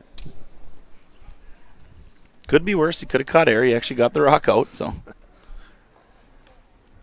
Usually, holy smokes for me, the rock's going by. So the fact that clipped it when he said holy smokes, I'm Yeah, Dropkin still has his center guard up there. A little short run back on the yellow Corbett stone is still in play. He's going to try and draw around and offset these stones so there is no double on the run back. But I think if I'm Dropkin, I still feel pretty good about my center guards out front. Yeah, I mean, even if Corbett happens to make this, it's such a short run. Dropkin up one here. I would have been tempted to either throw another corner or maybe even throw the side of the house and say, okay, you're going to give me 2 there, kid, or... Yeah, in this situation, we were talking about that earlier, about how you see a lot of teams starting to spread out the play a little bit more. A draw here, that's probably about the perfect depth, to be honest. they go any deeper, Dropkin can freeze on it and really close off the scoring area. Sure. With that nice angle up top as well. I want to try to get the nose. Yeah, for us, it's you look at the scoreboard and decide if you want to, bunch them up or not bunch them up here. And, I think Corbett has a little bit of that offensive mind of, the mentality of trying to get 3. Whoa. Yeah, he's been playing much of his tour schedule in Southern Ontario, and I've heard a couple players thinking we're a little crazy down that way. Roll out. You got some games in there this year as well, playing the Stu-Cells Oakville Tankard, reaching the quarterfinals, as well as was it quarterfinals at the Toronto Tankard as well. Yeah. Gotta love Stu and the sponsorship he puts into the game there in the Toronto area. Oh yeah, you can see, it's Stu is probably far and above the, most supportive of and giving the people around, and the growth in that area of Ontario is very, very apparent. I remember 10 years ago, people would kind of actually even joke a little bit, I think, about Toronto and how they have so many people and so few curlers for the number of people. And now, the number of competitive curlers that can play in that area is amazing. That's props to all the support that goes out there from Stu to you guys at Curling Zone and all the people in Ontario that have really grown the tour there. Yeah, it's been pretty fun to see the development of those events. And we love seeing you guys come down. I know Tyler's been doing it for years. The run back here, double, gets them both going. I feel so bad right now after listening to that for how loud I yell. I'm sorry, guys. Holy cow. I'd be deaf listening to me all week if I sound like that one. Well, we got our sound man, BA, there. He knows how to control the levels. Not in my headset. The pot kettle relationship. Hey, look, it's Tyler and Courtney, Derek, Sam. Yeah, some of the curlers out too. Kate, Emily. That was our lunch crew. That was our brunch crew today. So that's a great part about curling, honestly. Yep. People are out here being competitors, and at the end of the day, we're all just, friends out here. Unfortunately. Yeah, we had a great visual in the game against Brady yesterday when you and him were discussing an end. We actually kept the mics open as you walked back with Brady, talking about a shot, talking about the ice, sharing a couple things back and forth. And, it's really the cool part of this sport that makes it so great. For sure. We all have a ton of respect for each other. And it's like buddies. You want to beat each other, right? Nobody wants to lose to their friends, oh, heck right? no.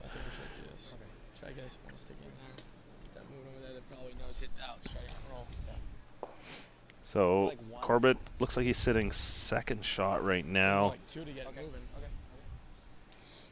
Dropkin wants to try and remove the Corbett stone, but at the same time kick his red stone, top of the 12-foot there, over to get some distance between those two rocks. Try and take that easy blank away. Yeah. Apparently our old friend Mr. Ben Tucker must be listening along, because I Holy texted buckets. Brian. Holy buckets. Yeah, that's that might be my. It's fun to actually listen into these young guys in our country. And, this is something that, I think the high performance program now these guys might be the biggest beneficiary of support, because, I was 18, 19 years old, and being able to have the minds and the resources. But I did, though. And to listen to that conversation that Thomas and Corey just had about this particular shot, which seems hard, guys. Hard. Yep. Right to it, boys. Right to it. Just nose it. Yep. Okay. The shot seemed like a basic. Take out the opponent's rock, and really actually talking in depth about why you'd want to throw a particular and hit that rock and move it over. And I think myself and Polo, when we were 19, 20 years old, 21, early 20s, got that from other players, and now we actually have, full teams of 4 or 5 juniors, getting that from a core of people. It's huge. I love talking curling with Corey Dropkin at the Duluth Curling Club, and Corey Christensen. I find myself Monday night sitting around late after mixed league talking about, the ins and outs of the game with them on a pretty regular basis. Yeah, it's all a community. They talk about it takes a village to raise Ray's a curler. I guess you can add that in there as well. But at the same time, from outside perspective, it's great to see Corey and his team take such a leap forward this year.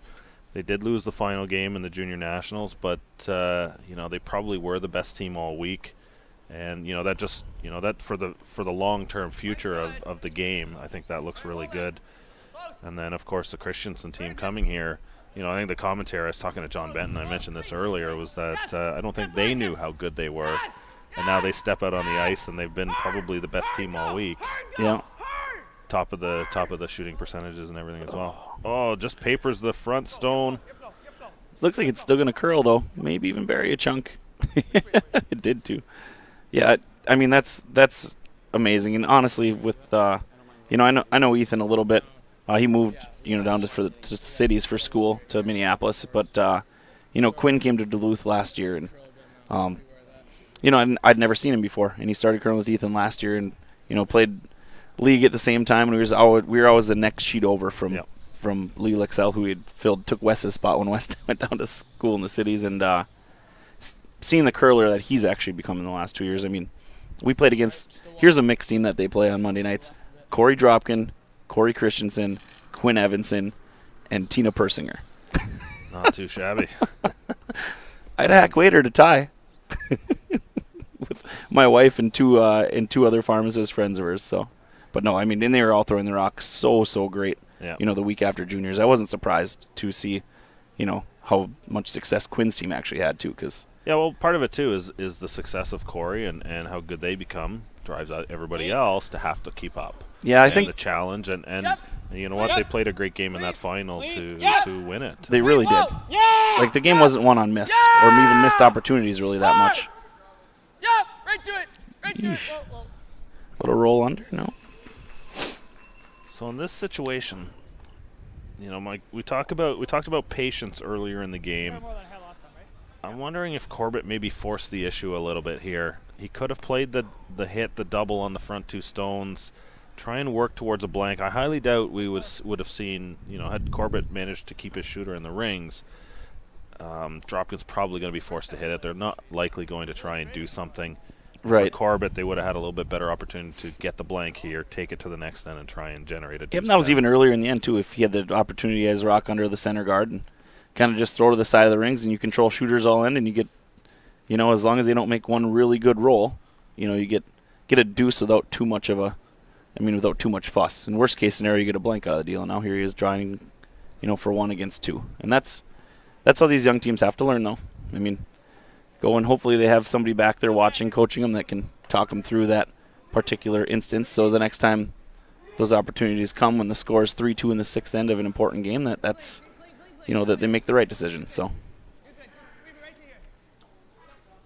nonetheless, it looked like a great job of Corbett here to block that out, the opportunity and whatever, and just come down and make his last one and take his point and tie this game back up. But this isn't my profession. This is your guys' profession. So with this end over, I'm going to exit and let Joe back in here. But thanks a lot for having me in the booth, and keep doing a great job calling the playoffs here, and hopefully we'll give you a couple more good games. We won't see you up here for a little while. Hopefully I'm not up here until, maybe the next event. I don't know. So best of luck, John, and good luck in the playoffs. Thank you.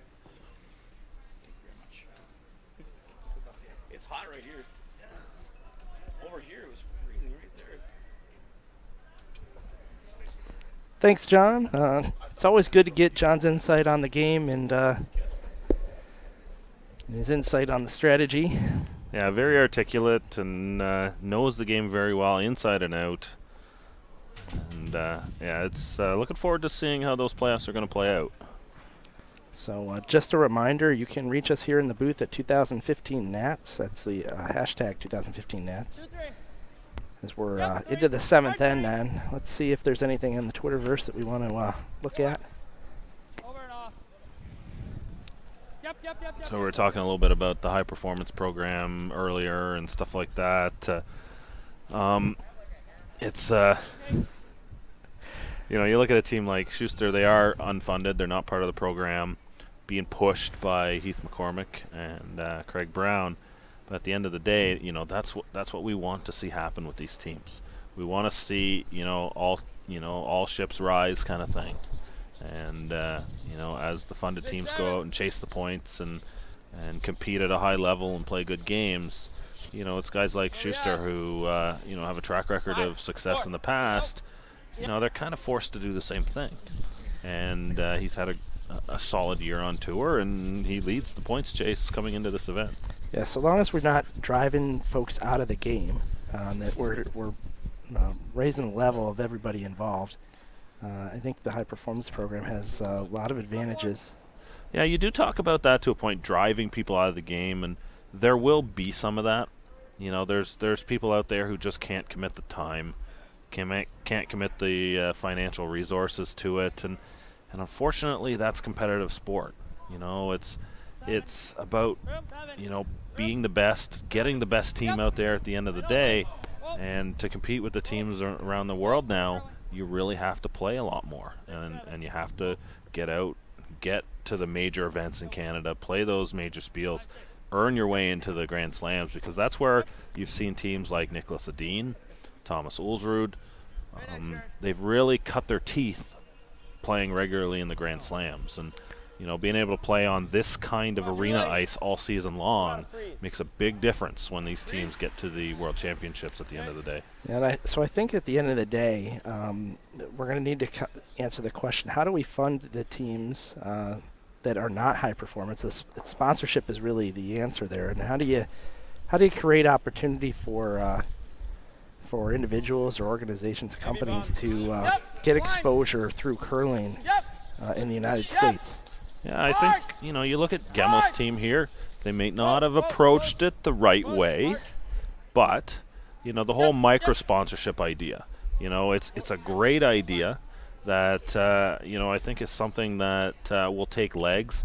I think it's something that they need to approach the USCA and lobby, for a proper discussion on the rules about sponsorship and all that, especially when teams are not funded to get here, or their costs aren't covered. So they need to try and find a way to generate more sponsorship. And, I like that micro sponsorship idea. It's, as a sponsor, I've put some money into them as well. But as a sponsor for, $100, you can't expect real major coverage. But for sponsors, that's a pretty easy donation to help out a team as well. Yeah, my profession is a nonprofit fundraiser, and $100 is like a tee sponsorship in golf, and what do you expect out of that at the end of the day? And yeah, exactly. Not a whole lot in this case. You could be helping a team. Social media mentions, some Facebook mentions. Maybe a small logo on the jacket is the least of your worries, because you can barely pick it up with your cameras here at the same time, right? So I think micro sponsorships is definitely a great idea. One of the things that as curling teams, I've seen a lot of teams in Canada do different things, and it's nowadays it's all about the value add, and exchange sponsorship, talk to a business in exchange for bringing your team down or a couple players and taking that business to your local curling club and doing a learn to curl for them. So now they get something tangible out of it. You're going to get some sponsorship out of it. And even if that sponsorship isn't worth a lot of money off the start, you actually build a relationship by taking that business to the curling club and get them hooked on the sport. And if you get them hooked and tied in deeper to the sport, you might be able to generate a little bit more money out of them the next year. Yeah, I mean, I think the micro sponsorship concept is a good one, and it sort of relates to what you're talking about in that it works best when you're able to go back to those same people the next year and say, hey, we'd love to have you on board again, and you have an easier time getting a yes because maybe you invested some time in something like that, learn to curl. They got more involved in the game, and because of that, they remember you, and they said, oh yeah, we got some value out of what we put there. Yeah, it's really about winning on the curling ice is pretty much the same as generating sponsorship. Takes hard work, takes lots of effort, communication, reaching out, and going out and finding them. And you know, as a sponsorship, person, they don't just come to you, right? You have to follow leads. You have to track down potential sponsors. You may have to make double some here on the feature. Sorry. You may have to make some cold calls from time to time, and just reach out and try and meet people. And I think selling sponsorship is not an easy job. Right, and unfortunately, a lot of these folks aren't in that type of field, so that maybe they don't even know where to begin. Sometimes it's just about making the asks. Don't be afraid to ask. I think that's the biggest message there. That's absolutely, absolutely. You got to ask, and people aren't just going to turn around and write you $100 check if you don't ask for it. So. Yeah, there's a team in Canada out of Manitoba, Reed Carruthers, and they pulled in a pretty major sponsorship with Princess Auto, and that didn't happen by accident. No. He said he probably sent out 50 different proposals to some pretty major sponsors to try and get something done, and eventually he got the deal. And it's like Shark Tank, right? Right.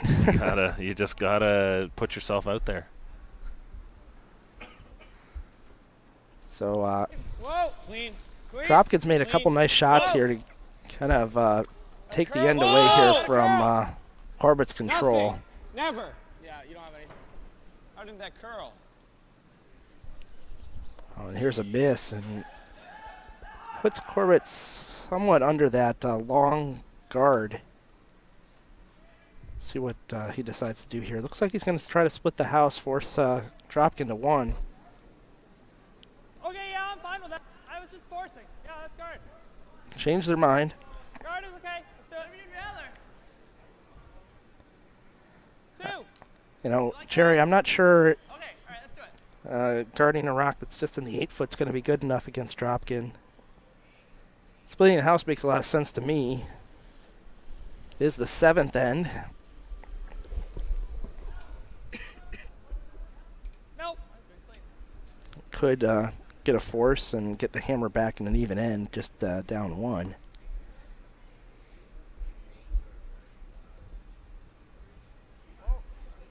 Whoa, nothing, Paul. Nothing ever. Line's great. Yep. Not too deep, guys. Oh, that's fine. Leave it high. So leaves a guard. Like It's in this. I think It's in it's a in a good- pretty good spot there. I like that. Yeah, if you're going to guard that stone, that's a pretty good spot to be. Where do I gotta hit it? Could jam this right under the guard there, so got to be a little careful. They're going to try to go over the top, I think.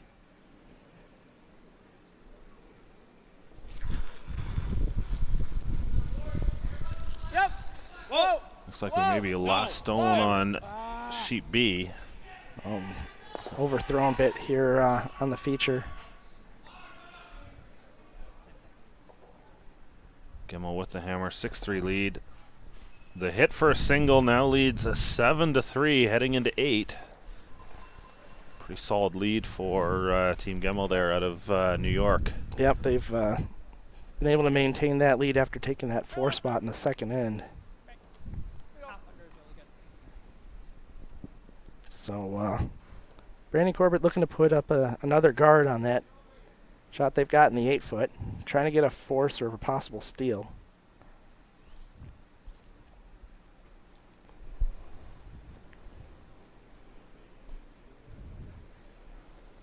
That's great. Early. Early, hard. Hard. All right, over and off. Over and off. Fine, that's great. Trying to leave this a little high, make that run back difficult. Whoa.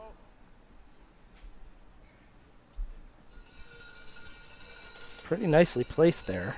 Come around this way. Come around this way. And it's going to force Dropkin to the draw. You wanna come around this way?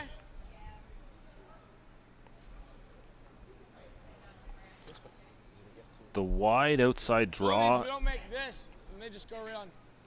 The wide outside draw is a little bit more difficult, but if they're able to make it, it does leave things a little bit more open for the 2, and makes it a little bit harder for Corbett to actually take the end away.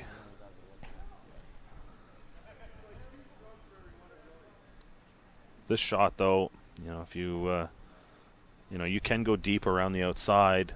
It wouldn't be as big of a mistake as long as you're shot somewhere out there. This way, you got to be a little bit more precise with the placement of the stone.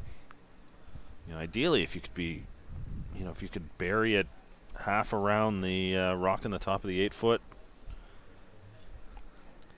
Maybe bisect the tee line. Maybe. Yeah, you probably don't want to go that deep though, because then Corbett will be able to follow down. Yeah, and freeze on it. Freeze on it. You don't want to leave it in a position where the freeze, you know, the corner freeze would leave it shot. Yeah, so a little higher would be great. Yeah. Ideally, you could even sit right beside that Yellowstone in the top of the 8-foot. You would be just shot, and you know, you're likely going to see Corbett have to play some sort of a downweight hit to try and remove it. May spring his own out of the play. Exactly. So Yeah. to make it, he'd probably there's a good chance he removes everything, and then you get a chance for the blank. Of course, if he misses it, there's your chance for 2. Yep. Yep. Yes. Important placement here. Whoa. Mark. Yep. Really want to. Whoa. Don't take this too deep here. Good. So Corbett's going to be forced to kind of come down to that. Yeah, I don't. That's probably about No, we can get to that. at least a rock too deep, maybe even two stones too deep there. Corbett can come down, freeze to it, maybe tap it back 2-3 inches. He'll sit shot on the corner of the button there, and it's going to be real tough for Dropkin to score. Yeah, I think they're playing a bump weight here based on the ice. I think Dropkin had quite a bit more.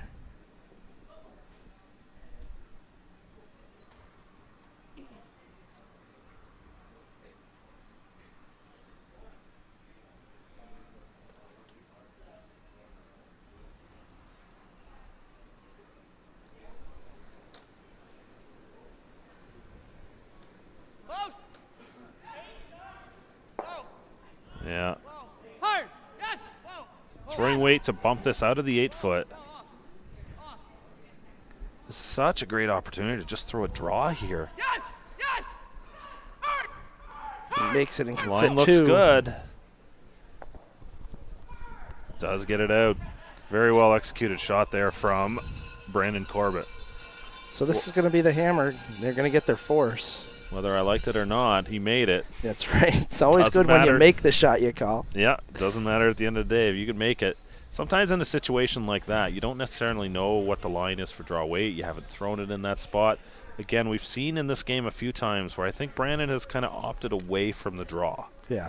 You know, that steal in the 5th end and another spot here. Something leads me to think that, you know, he's not feeling 100% confident with his draw weight, but he had a good feel for the line there, and he threw the perfect weight for that shot, tapping it back to lie 2.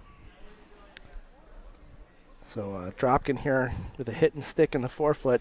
Going to get his single. Yep. Gotta go. Yep. Hard. Right to it. Right to it, boys. Go. Hard. Got to be careful not to roll out. Hard. All the way, guys. Go. That was all you. Oh, great sweep there. Holds it into the 4-foot. They confirm they score, and Dropkin gets a single here in the 7th end. It's now going to take a 4-3 lead going into the 8th, and Corbett will have the hammer.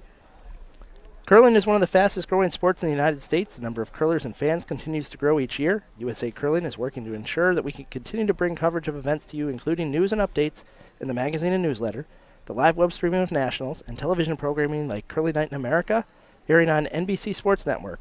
Please consider making a donation to help ensure USA Curling can continue to bring coverage of the curling world to you by visiting our website, www.usacurl.org, and clicking on the Donate Now button.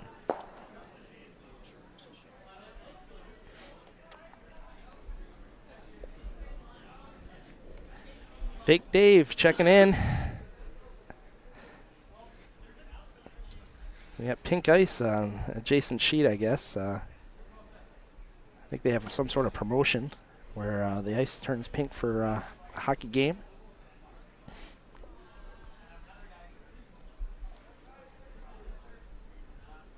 So,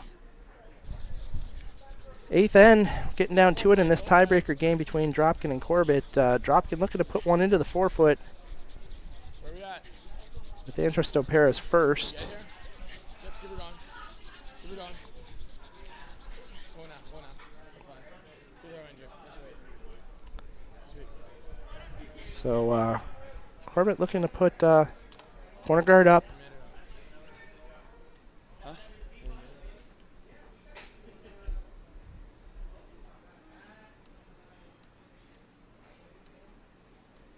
Early.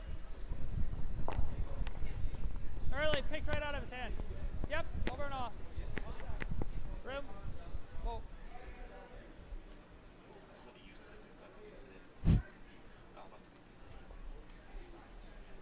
Go. Looks like they're able to hold that good enough. It's got to stop. It keeps gliding over. Might be a little bit wider than they'd really like, but you know, to be honest, especially in a game like this, tight game, I like these wide corner guards. Yeah, he's left himself an out-turn path into the 4-foot, and Nice and tight, you know, boys. considering some of the congestion that he's had at the end of ends, that's probably not a bad thing. Go up, you Yeah, can. they've shown to make some shots late, and Three. Tom, inside. you know, they'll go into the top of the rings here. Yep, when you can. Yep. Corbett may choose to ignore this, go around that corner guard. Sorry about it. Oh, he's just going to throw another one up. Mhm. Split the ring. Yeah, throw a corner on the other side. Try and get one he likes a little bit more. You could probably hide 3 or 4 behind that one corner there. One that bites the back 12, one that sits on top of that. Yeah, you could probably fit 4 stones. 1, 2.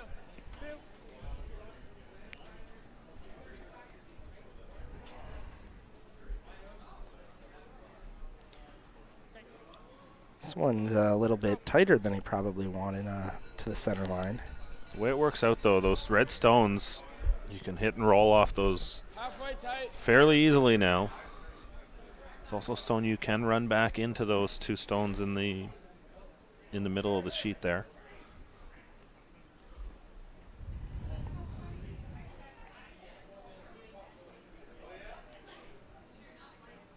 You can see in your upper left-hand corner, Gemmel sitting 2 playing a stone in It's way out there. the 8th end. It's way out there. Can we come around, you think? I don't. He's still got a 4-point lead. Looking pretty strong over there. Yep. Yep.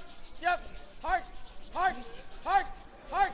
Hard. Trying to leave his foot out front, and plan B is bringing around. Whoa. It's good there. Sweet, boys. Some good recognition there by Dropkin. Right here. Firm. Chance to get all these moving, maybe even roll a little bit under that corner guard.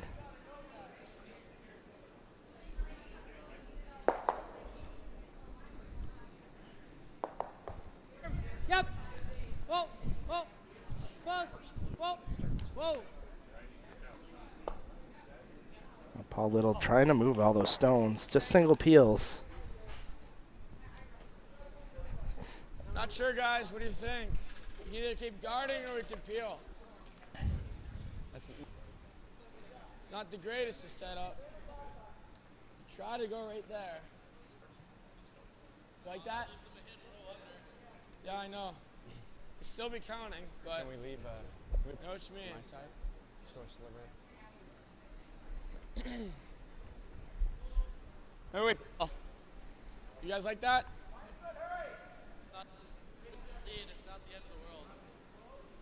Okay. So electing for the peel. A little bit worried about Corbett being able to hit on the intern side and roll under that guard, so they're just going to get rid of it. Yeah, those 2 stones aren't in a great spot to guard right now. Yep. A little bit of Sweet. Andrew. Yeah, that Fenner, he needs to learn how to throw it a little harder. 4. Back 8. they still have yet to hang a score at the far end there. It's 4-3. Corey Dropkin leading Brandon Corbett. Corbett with the hammer here.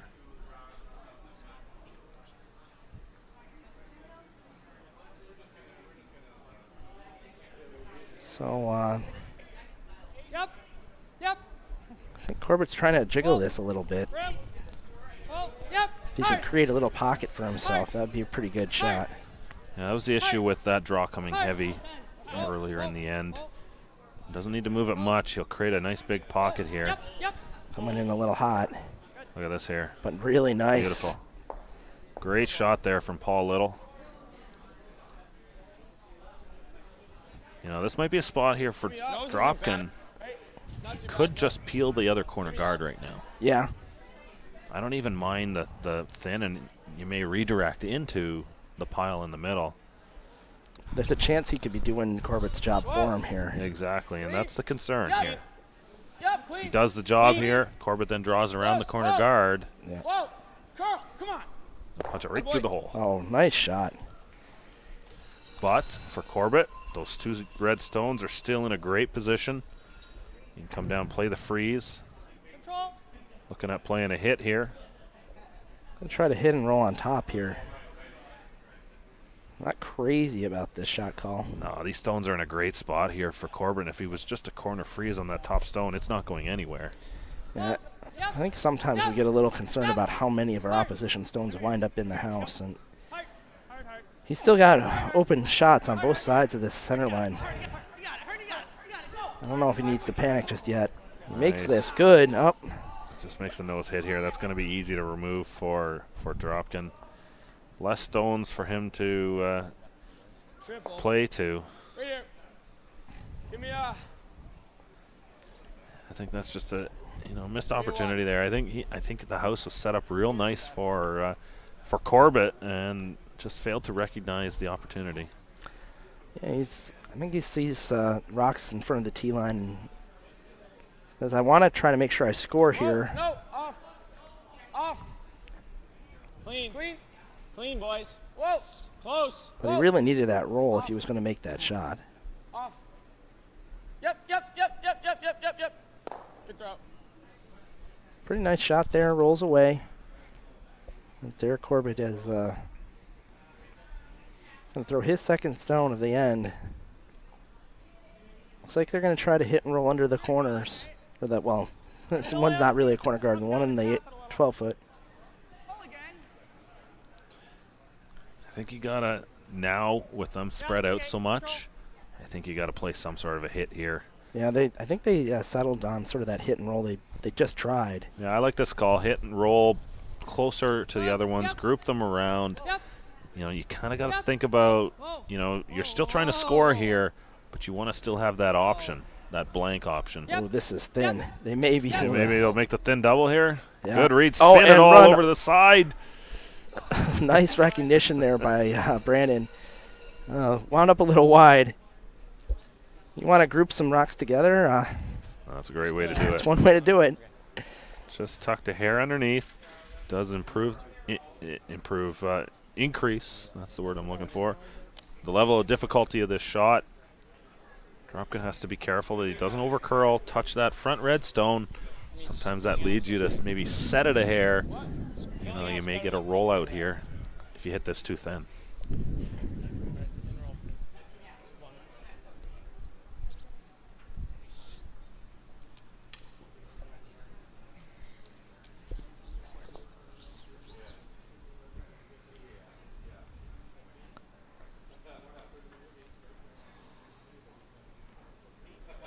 So but Dean Gemmel's last stone of the 8th end coming down.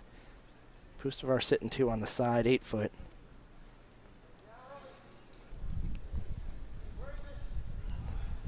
Clean. Clean. Clean. Whoa. Clean. Clean. Whoa. Clean. Whoa. Off. This thing tracking up the sheet here. Looks like it's going to hit too thin, roll out. And there's the mistake. So on sheet B, Dean Gemmel's draw too deep. Pustovar is going to have a free draw for 3. I'm sorry, too short, not long. See, I saw one in the back. I thought it was the shot stone, or the thrown stone, but winds up short. And Pustovar can score 3 here, get back into this game. Pustovar rank just won't die and come right back.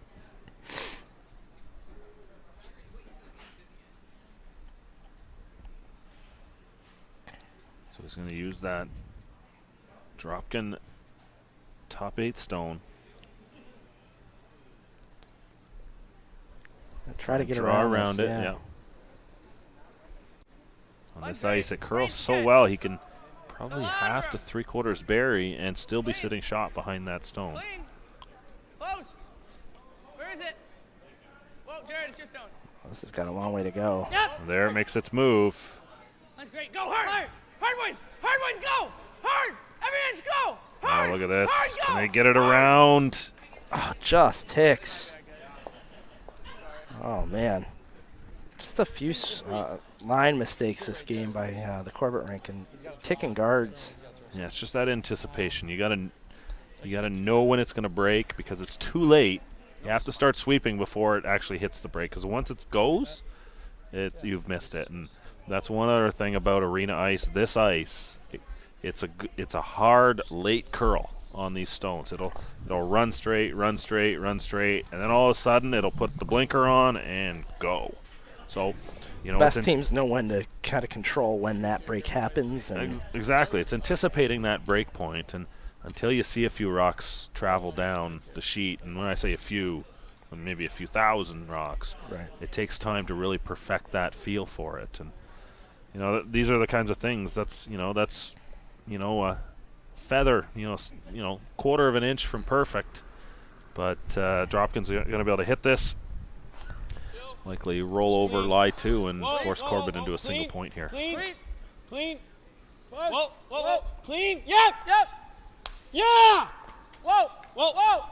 Hard roll. Ole. Yep. Really nice shot there from Corey Dropkin.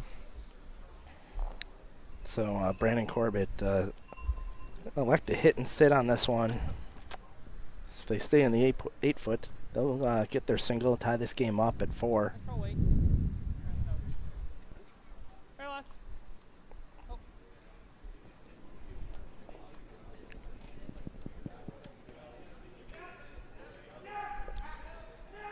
So Pustovar, who was down 6-1 at one point, now just trails by 1 over here on sheet B. Dean Gemmel playing a tick on a center guard. Bond and Pustovar trying to sweep it to the boards. Oh, really well done there by Mark Lazar. Meanwhile here, trying to hold this looks pretty good. This will be fine. Looks like it's finished up just enough. Oh, this is fine. What are you worried about? Single point for Brandon Corbett. Ties the game at 4 after 8 ends here. We're streaming from the 2015 U.S. Curling Nationals in Kalamazoo, Michigan. Championship events provide USCA members with the opportunity to challenge themselves and connect with curlers from around the country and, in some cases, the world. But these events would not be possible without our timing and on-ice officials. Consider experiencing the excitement of championship games from the ice level by becoming a USCA certified Level 1 or Level 2 official.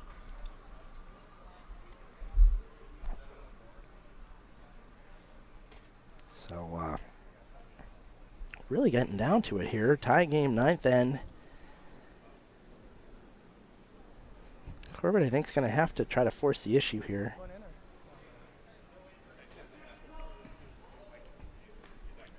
We talk a lot about, whether you want to be up 1 without hammer or down 1 with hammer.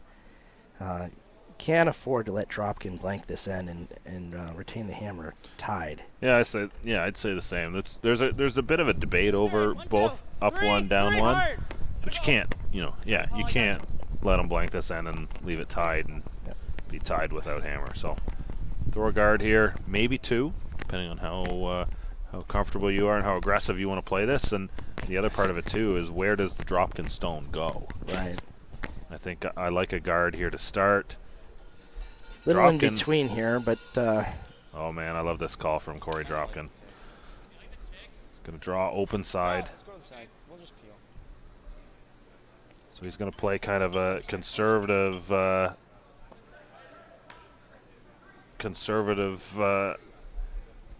end here. You know, if he gets a break, he may be able to get an easy or cheap deuce here. T1, boys. If he doesn't, then they should be able to peel this end out. I bet you that the depth of that guard was a consideration in drawing open over here. If this was higher, they probably try to play the tick. If it was deeper, they might try to play the tick. But because it's in the middle, they sort of just said, we'll just peel it. Whatever guard that's thrown next by Corbett, eventually they'll have a chance at doubling off. The issue with playing the tick in this end, though, is that you're still likely going to leave corner guards up. And for Corbett, he's going to be able to use that to get the force.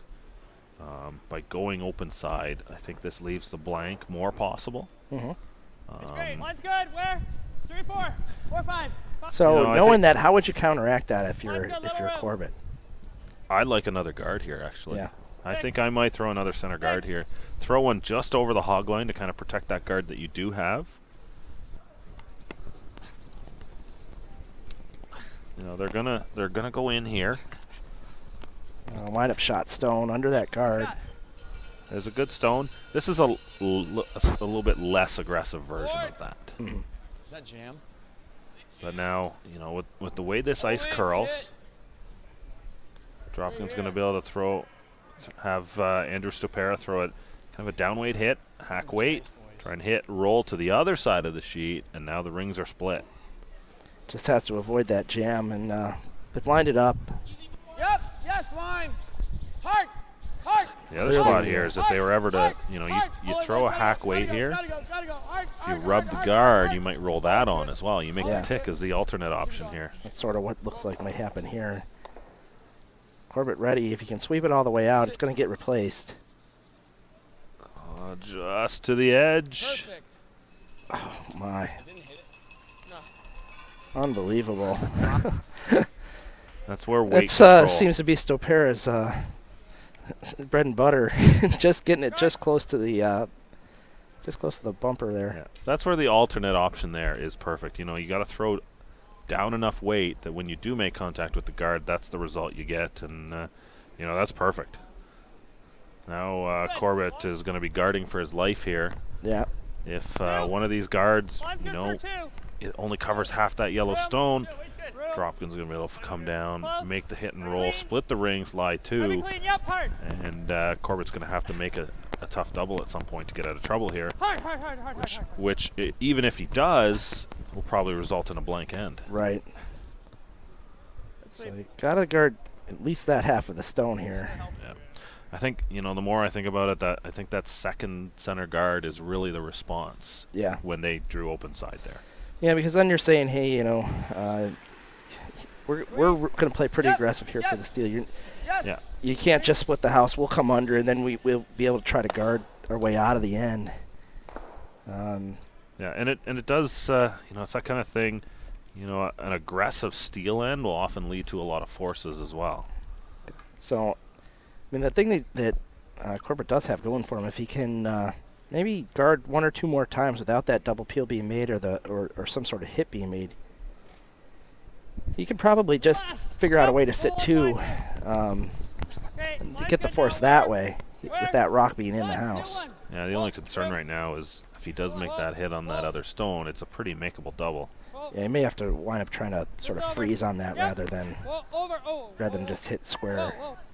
And that leaves two in the equation also. So this is going to be an interesting end. See how this sort of plays out. Nice guard there by Little. Pretty well lined up. They're going to try the run at it. Peel weight.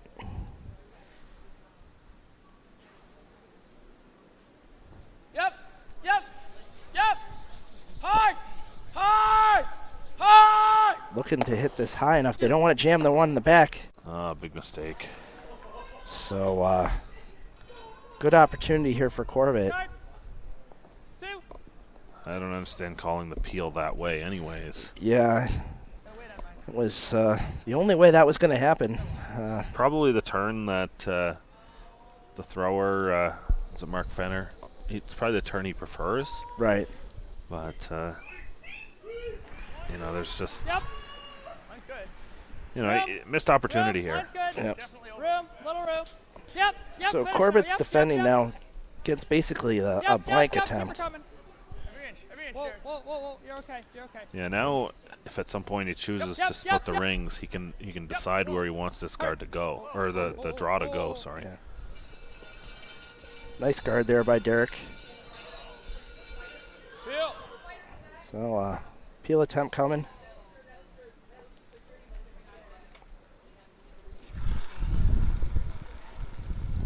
Yep. Yes. Yes. Whoa. Yes. Yep. Hard. Yep. Hard. Yep. It's over curling on him. May get the double. He's got it. Leaves their shooter out there. That was the benefit of Derek's guard lining up pretty well. The good news is for Corbett, now he can make this draw a little better. That was still pretty high in the house. They can bring this a little bit deeper now. The only bad thing is now there's a red rock to run in.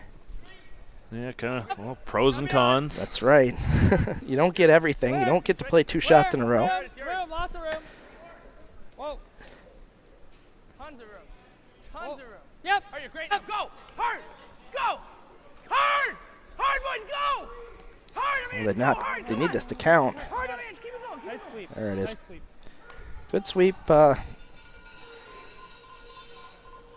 quite deep enough. There's a pretty short run in here. Sure. Peel. This time, if they make it over the top, they should be able to roll their shooter pretty far away at the speed that I'm suspecting Tom's going to throw here.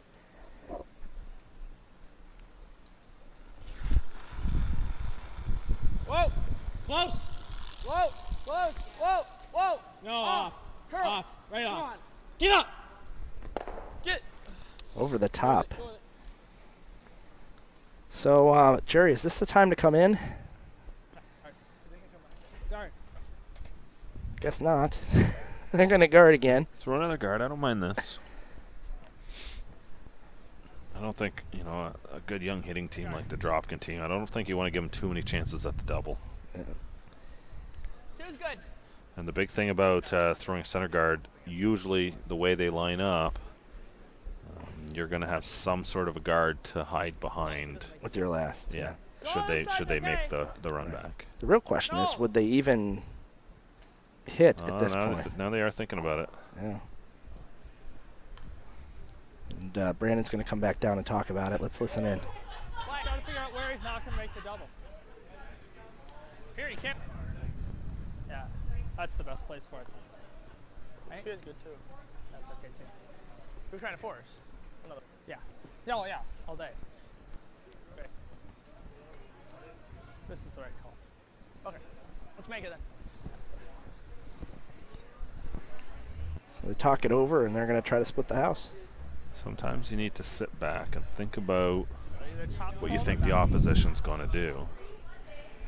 You know, I And I bet you. question whether Dropkin would have done anything other than run back the guard or peel the guard on his next shot.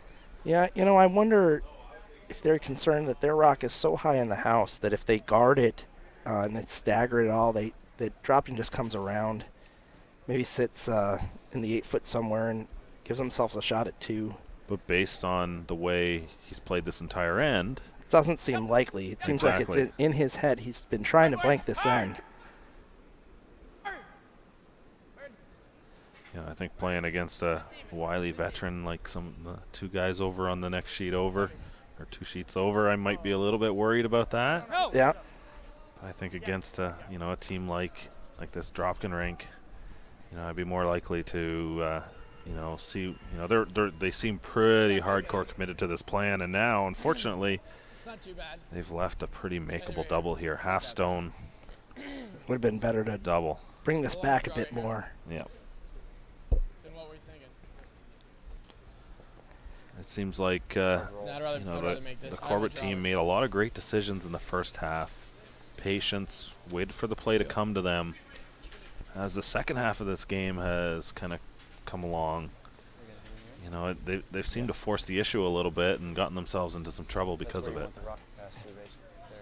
We'll do them pretty straight, I think.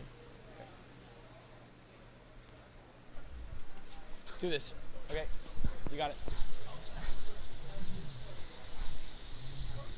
So over in sheet B, this is the hammer. Drill. Gemmel looking to play some sort of double. This is that time. And I don't think he likes it. No, I think he's going to hit and roll away. And Pustivar's going to steal 1 and tie the game after 8. Is he down I'm sorry, after 5-1 9, at a yeah. point? It was down 5-1. Gets a 2, a 3. Steal a steals 1. single to tie this Yep. game up. Yes, yes, yes, yes, yep. Hard. Corey Dropkin Hard. looking for the Hard. double here. Hard. Yep. Yep. Yep. Yep. Yep. Overhead. Hard roll. Hard roll. Yep. Yep. Sorry, guys. That was horrible. So Just gets it in a little tight.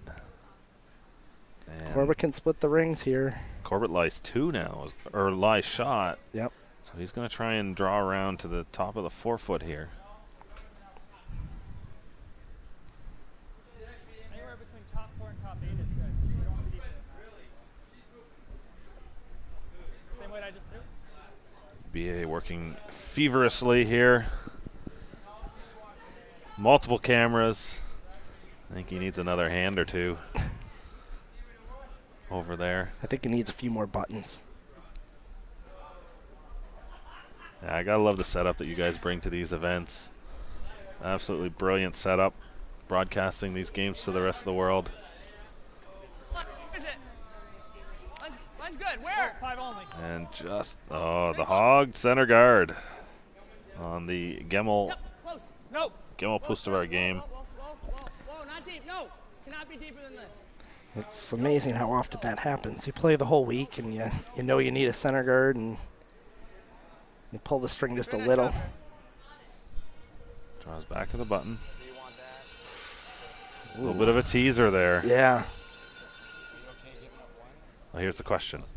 You guys like going for the double if we go up 1? Down 1 with? Yeah. It's like half a rock.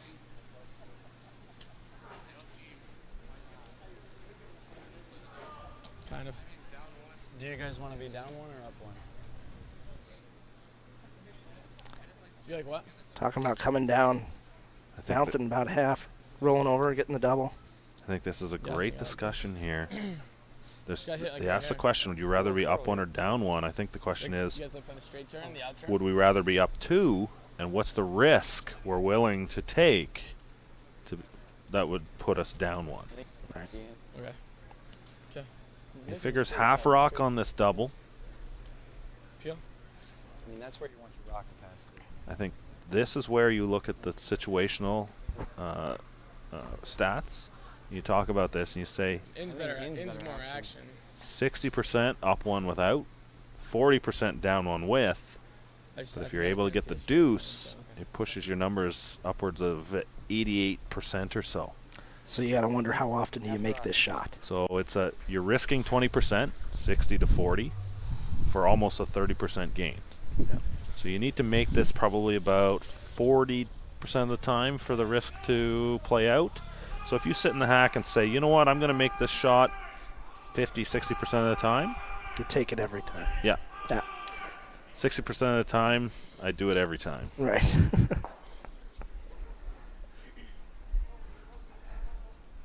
Or it works every time. Something like that. Something like that. So yeah, I really don't mind this call at all. I think it's a good aggressive call. I think they thought it out well. They figured out which turn they want to throw, and now it's up to the young Dropkin to execute upon it. Last stone, 9th end. Whoa, whoa, whoa. Close. Close. Whoa. No, no. Whoa. No. Whoa. Whoa, close. Yeah. No. Whoa. Whoa. No. Come on. Just backsides it. So Yellowstone close there. stays in play. Corbett steals 1 and will lead 5-4 with Dropkin having the hammer in the 10th.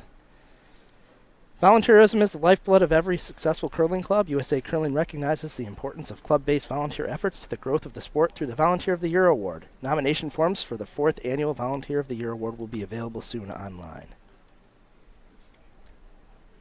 So, The shot was definitely there. it definitely was there. He just missed it. If they got off of that just a hair sooner, let it come up. They recognized it was a little wide, and they gave it they set it just a bit. And almost made it anyway. Would have got their one. And then at the end they give up one. Top 4. So could be looking at a potential extra end.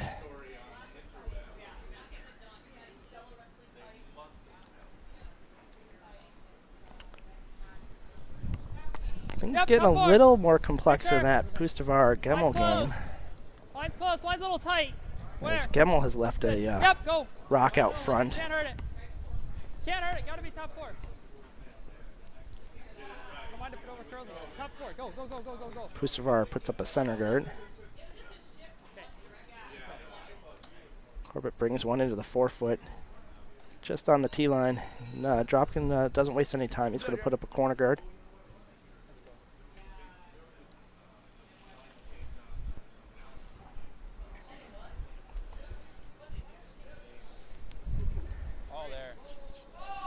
Skips keep sneaking up behind me. Debbie McCormick, who's going to be joining us at 8 o'clock doing the commentary, getting a quick training on how to push all the buttons by our producer, B.A. Brian Anderson. I'm looking forward to listening in tonight. It'll be entertaining. We didn't tell Debbie that she has to push all the buttons, too. Yeah, she's going to be by herself. No. Brian and Joe are going to go for a couple beers tonight. We're going to take good care of her tonight. First webcast with us. I'm excited to hear her insight on the game. So corner guard put up well there by the Dropkin rink, and 2, 3, 4. Corbett's looking to put up a tight guard, but it may be in the house. Yep, 4. Line up a double. No, it's okay. So doesn't quite get over far enough. It's not quite guardy enough, and it's not quite in enough. There's a good chance for a hit and roll here. Maybe clip the one in the back too. But I think they're just playing a second guard. Yeah, Yep. you know what? Those two rocks in the middle are not set up very well, so I don't mind this corner guard here. Yeah. You know, create another stone out front. Do the team with hammer, and you know, it's something you may be able to use later on in the end. Typically, I don't like this call, but because those yellow stones are just poorly positioned, you know, this just Hogged stone. no, just doesn't get over. Of course, that's not good at all. But the second corner guard there would have been, you know, a good option because it just gives you something else to draw behind later on in the end as well. So Corbett's going to peel the remaining corner guard. He sort of indicate he wouldn't mind a roll back towards the center. Hard! Gotta be careful here that you don't just nose hit this. Whoa. Make sure that the Nice shot. No, leave it there. Leave it. just make sure that the first goal is to make sure you roll. You don't stay there. You don't throw too soft a weight and leave Like it. this? You know, So, this house is still set up not too bad for Dropkin. Yeah, those rocks on the tee line are in good position to help. One more guard. Yeah, throw that corner guard inside those yellow stones, so out front there, making the double peel a little bit more difficult. You might get the jam. It's a pretty wide catcher's mitt, but there's 3 stones there that can catch some rocks. So Yeah. Line's good. we put that guard over there. It's in a good spot. That rock on the top of the 12-foot as well is a guard for Where we Dropkin. Looks heavy. You know, the call 2, 3. 2-3 shots down the road, they could use that, draw all the way to the back 12 around it. So we've switched Yes, the yes, feed here, yes. and Yep. on the right, Yep. there's just 3 rocks left in that Gemmel Pustovar game. Gemmel's got a, There are 4 rocks left. And first to skip stones here. Sheet B. Tie game. Gimmel's got one in the back 12, and also that centery corner guard. You can just call it a guard. Yeah. That top 12 still. So, nice peel there. Avoids the mitt. Yeah. Throw another one out front. You know, you might get that jam, but at the same time, what you're trying to do there is waste a few stones out front. If you go in too early, you know, you're going to give Corbett 2 or 3 runs at a short run back, or change the positions, make those rocks go away. Right here. In. 5. Uh-oh. Uh-oh. Don't want to be in here. I don't know. It's all right. Let's see what Corbett does with it, though. Yeah. I think he's going to try to hit and roll the middle. Yep. Oh, I don't like that. That's what I think he's going to do. I don't like that at all, because now you get in that position. Another rock in play. More rocks for Dropkin to be able to use. You know, You'd rather see the big roll here? Yeah. You know what? Peel it out. Yeah. If maybe you peel out the one on the side, too. Yeah. Ideally you take one with it. You know, you want to just peel it clean, lose your shooter. Yeah. At this point, I think Corbett should be, they really should be thinking about playing for the extra end here. Yeah. Come on! Hard! Hard! Well, they don't want to jam their own. Oh, they got a little lucky. Yeah, a little lucky that they didn't stick it. Out. Yeah. And now, Right here. Dropkin has 2 guards out front. Yeah. 6, 7. Probably 7, 8 guys. Yeah, sometimes that's the play where, when you're calling a corner guard in a situation like that where you're trying to waste it. Yeah. 8 more. If you think you can trick the other team into, it's the old little, hey, throw it out front, give the fake out sign to your sweeper. Just like in the old days, they used to do a little bit more of that. And the thrower knows that you want it on the tee line. Right. Because the tendency on a shot like that is, the team will be like, oh, we'll hit it and we'll stay here, and we'll have one to count for later. Well, instead, now that rock is something that's helpful for your team. So Gemmel peels out the guard, and now Pustar has a chance to protect the stone, sitting, fighting the 8 or fighting the 4 foot. Go! Come on, boys. All right, good sweep. Great shot there. Gonna see about half a stone there. It's a big shot here. For Corbett, they're playing run backs. Yeah, they gotta play the run back. I mean, that's what he's doing. When you looked at the beginning of the end, they had, there was no real reason for this. They didn't think this was even gonna happen, and it wasn't even the case of a miss from Corbett's team either. Oh, nicely done though. Makes it good. Again, their execution is getting them out of some of these decisions. Yes. Tap back a little bit.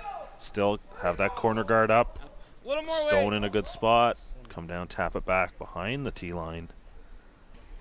So hammer coming Back 4, back 8, over on sheet B. Dean Gemmel lining up a draw to the full 4.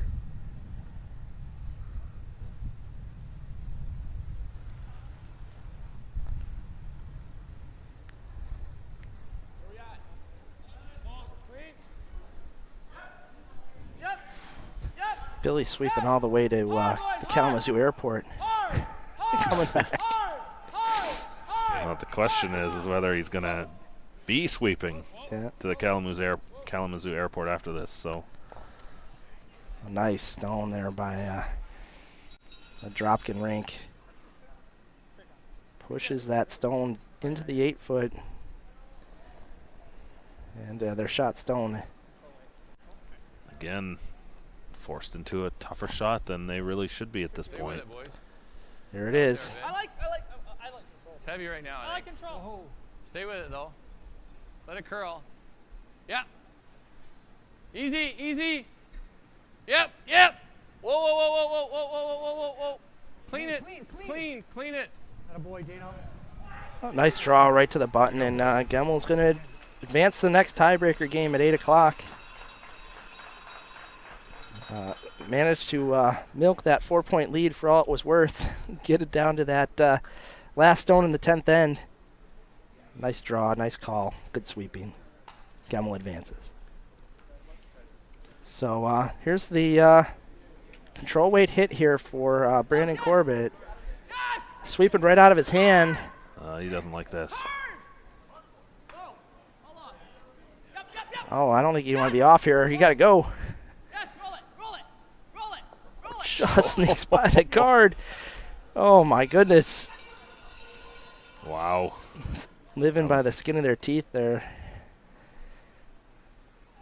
Still lots of places to hide here. But if Dropkin's going to get his 2, it's going to be on his stones. Just find a piece of ice that you know best.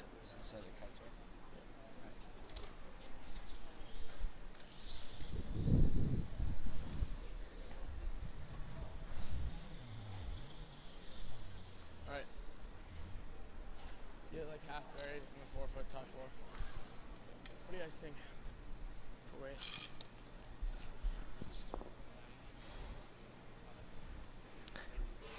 It's an interesting discussion saying half buried, not fully buried. Really good. Gonna show a little leg here.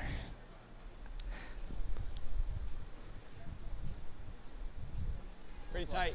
Little tight. I think he figures he's going to be able to draw with his last. He doesn't want to leave Yeah. Corbett a chance to just freeze. Yep. Clean. Whoa. Close. Close. Close. I like this as deep as possible, making that run back a little bit harder. Hard. Looks like it's taken off. Just Kind of clip that.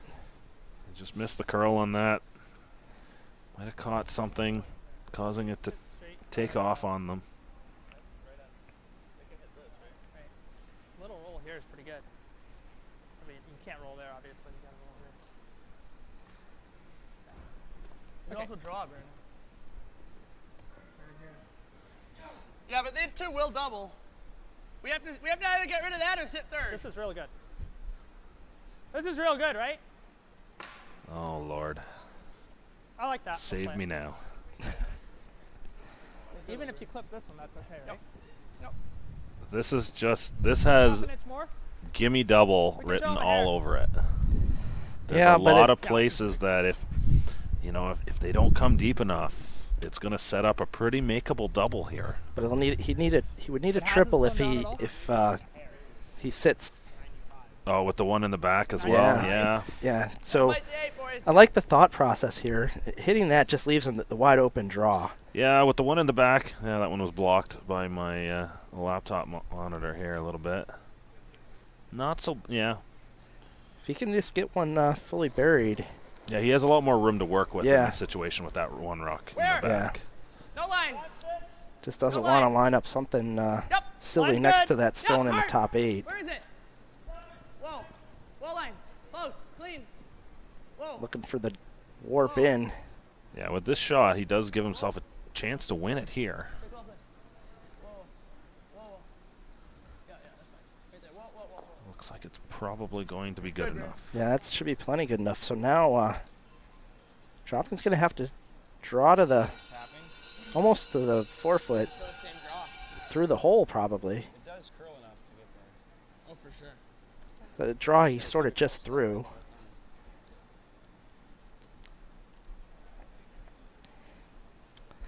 At the end of the day, I kind of like that call that Corbett made. Yeah, you know what? Yeah, as long as he I wasn't, really do too. as long as he based on- wasn't too short, you Yeah. know, that worked out pretty well. Yeah, as long as you were side by side like he is now, and you didn't Yeah. set up a long triple. Yeah. Obviously, I missed the stone in the back, which makes a pretty That was huge that was difference. a big in the- difference there, but that's all right, you know.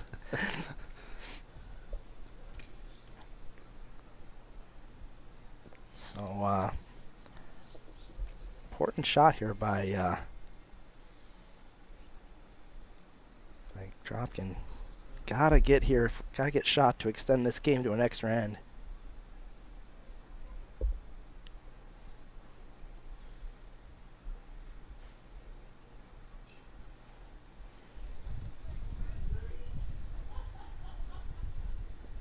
Little tight. Where? Where? Line's good. Yep. They have some room to Yep. work with here. Yep. Yep. Yep. Clean. Whoa. Close. Got a curl. Whoa. Yep. Makes its move Line's great. Line's great. Keep going. Keep through the hole. Nice communication, and we're going to go to extras. A little bonus curling here on TESN. What would you expect? Would you expect any different? We are going to extra end, and championships where extra ends seem to be the norm. Yeah, I was talking to the ice makers. I think they've had maybe 4 draws where they haven't had an extra end this week. Out of this is draw 19. So extra ends seem to be the norm. So the Corbetts maneuver their way through a pretty difficult end to get the force, and now they're going to get the hammer. Each team gets their timeout. So here we go.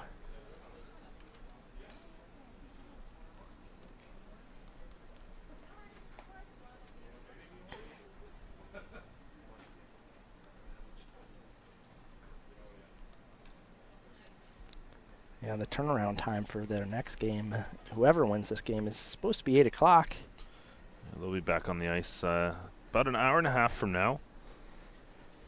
Of course, It'll be nice and warm. Of course, you guys will be back with the women's page 3-4 game, correct? 3-4 game is the one we're going to feature. We'll keep an eye on everything, but that's the one we're going to feature. Corey Christensen finishing 3rd overall at 8-1. We'll be taking on Patty Lank.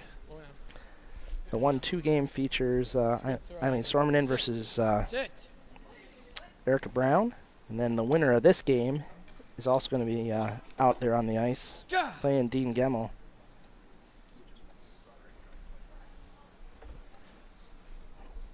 Skips keep making their way in here, and I can't hear them.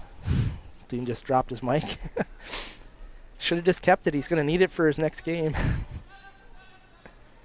So Dropkin's slipping in the rings. Yeah, that was a big mistake. And Dropkin's going to be left with one center guard here in the free guard zone should they be able to make this one successfully.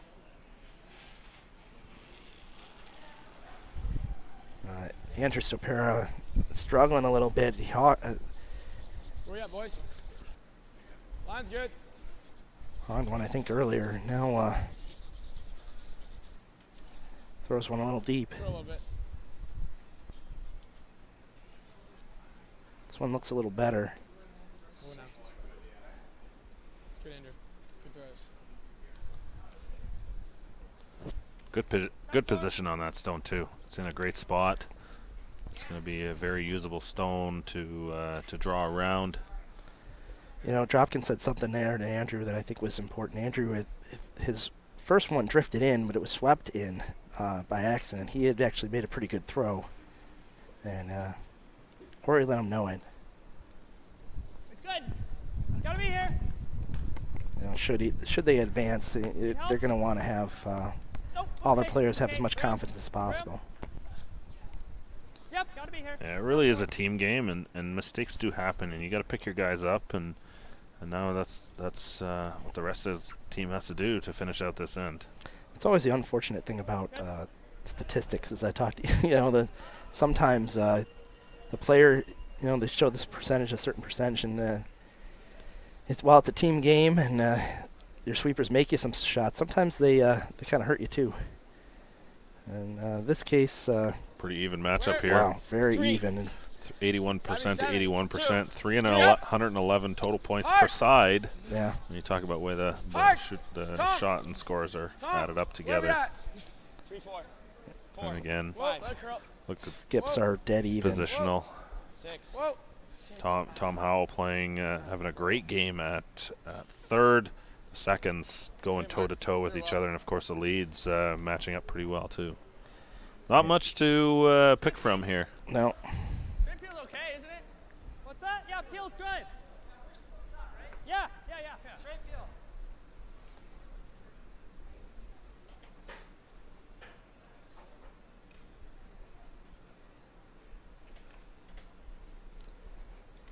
So Corbett's able to peel the center guard. I think we're going to see a succession of peels and guards unless something's stuck here.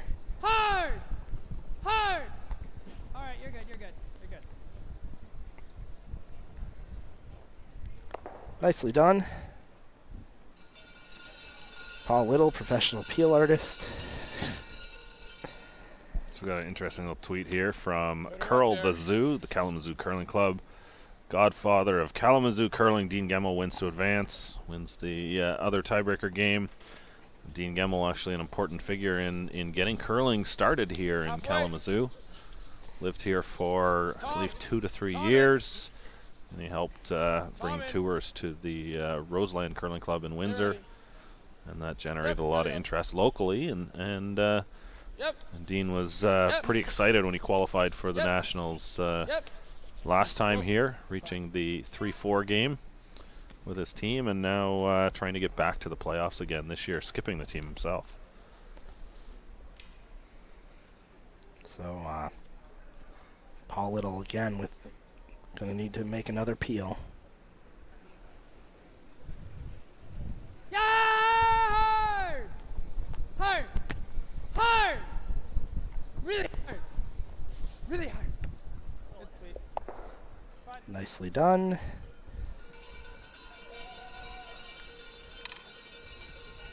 Gemmell's Dropkin's kind of in a bad way here. He's with that first rock drifting into the house. He's going to eventually have to make a play on that rock in the 4-foot. I really don't mind this setup for him, actually. He can waste a few guards, set up a little triangle, and just come down, tap his back, maybe 3/4 on the inside, create that little pocket with his sitting right in front of it. Yeah, he's still got to remove that yellow stone a bit, though. Yep. Oh, yeah, you're going to have to probably hit it with about back 8 weight to make sure your stone sits shot. And then you're going to have to hope for a bit of a miss out of Corbett on the last. Would you be trying a little harder to try to move the pile if you're Corbett at this point? It's risky. Yeah. Because the problem is you're going to have to hit close to nose to run that back into the pile. Oh, like this. Uh-oh. Uh-oh.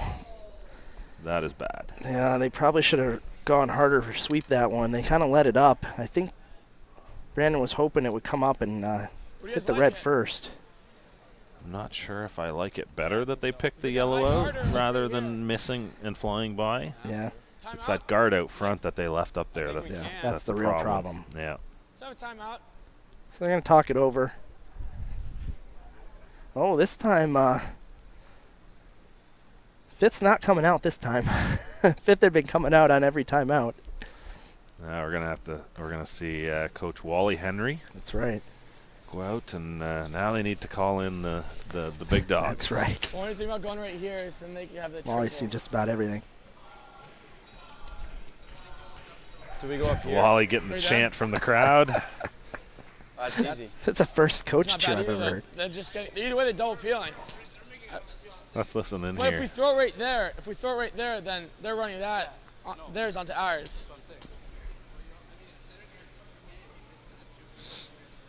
I mean, if you go right here, that triple's really hard. Yeah. What do you think, Wally? Right here? Yeah. Okay. You like here, Wally, you like here or you like here? Do you like this one or that one better? In there? Yeah, I like this. I like this right here. I would say right in. Yeah. If you're over here. Let's do that. So right here is real good, huh? Anywhere from even to about another rock or two back. Yeah. Even. I think it's right here. So they ask Wally what to do. They're going to follow his advice and try to put a guard just beyond the yellow stone that the Corbetts have thrown, about a rock or two deeper, just touching the center line. Guard the other side of that stone. Pretty big mistake there by Corbett. The good news is the button should be open by the time we get to the last stones. That is centered off. And I think for Corbett, he just needs to remember that. They just need to keep executing their shots the rest of the way out, and they will have a shot for the win still. Yeah, right now the full 4 foot is open to them. Yeah, I think that's the key in a situation like this. You did get a mistake. Keep it clean. Keep it clean. But if you have to remember, you got to look at the positive too, still right? have a shot that you've probably thrown, Light clean, light clean. Andrew? I don't know, 20, 30 times at least this week. Warps in pretty well.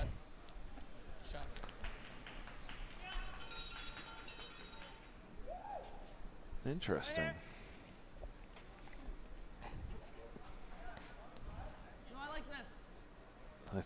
The shot here, he's got to play the redstone just thrown. I don't care, whatever. Run the red one into the red one in the house. Good, because then he's just got to go here, right? Like, he doesn't have any other choice, and we have the pin.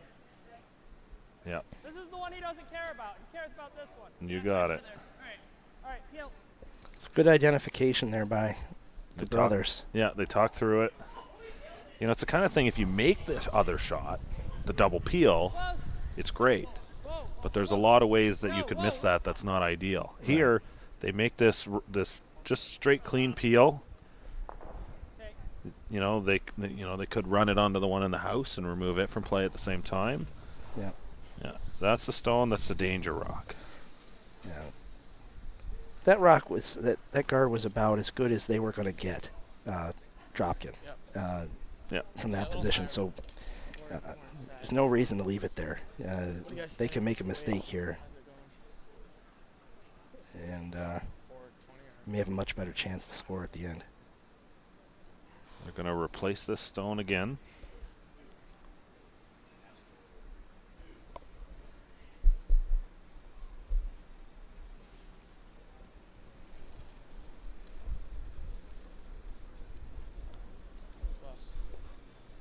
Little tight, little tight, little tight. Yep, yeah, go Mark. Go Mark. Yep. Line's good. Okay, where? Whoa. Whoa. Whoa. Let's overlap a little bit, boys. Whoa. Andrew. Whoa. Andrew. Andrew. Whoa. Yep. Yep. Yep. Little bit. Yep. Yes. Gotta go. Yes. A little bit more curl this time. They're going to try and bury it underneath. Yes. Yes. They don't want to go too far though. I like that positioning. Oh boy. It's probably a little bit easier now. I think it's worth a shot. If you jam it, if you jam it, it's not as bad as if you would have jammed the last one. It's still going to leave you the pin. Yep.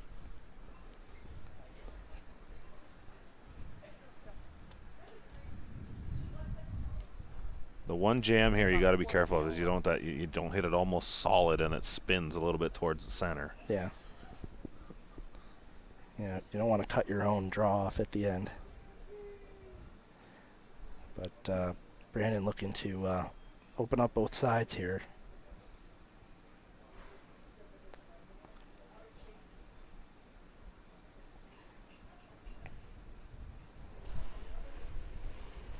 Chance it can redirect all the way back. Hard! Hard, boys! Hard! Whoa! This is going to hit the inside of that top stone. Oh, man. Oh, my God. All right, that's all right. Hit this now. Ooh. Oh, boy. What do you want to make him throw? Again, The just draw is blocked off. bad timing. I'd say just guard this. Make him throw this draw. He's got this way, right? It's tough, but he's got this way and he's got this way. Either way, I'd rather make him throw a draw. Also got to remember that I don't think Brandon has made many draws this game. Hasn't thrown a lot of draws. Yeah, that's what I mean by made. He had the one. He had the one to finish off the last end.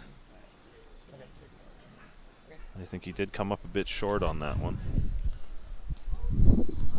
He's made a couple calls where you wondered whether he trusted his draw weight or not as well. So I like this guard. Throw the guard up and make him make this tough draw. Yeah.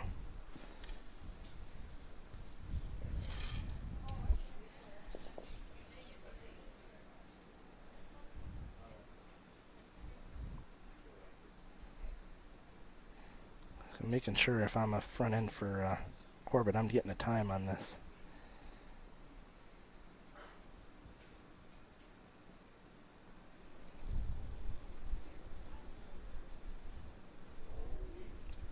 I know it's a guard, but you want to give yourself some ideas. Tight. Okay, Queen. Where? Queen, you gotta let sit. We're tight, we're tight. Gotta let sit. Queen, boys. Just clean it. Should be good. Weight looks pretty good here. Sweet. Does the job. Takes away the little hack weight hit. So it's going to be up to Brandon to throw a draw. They're going to call a timeout, but it's not going to change the positions of those stones. What is this? Yeah.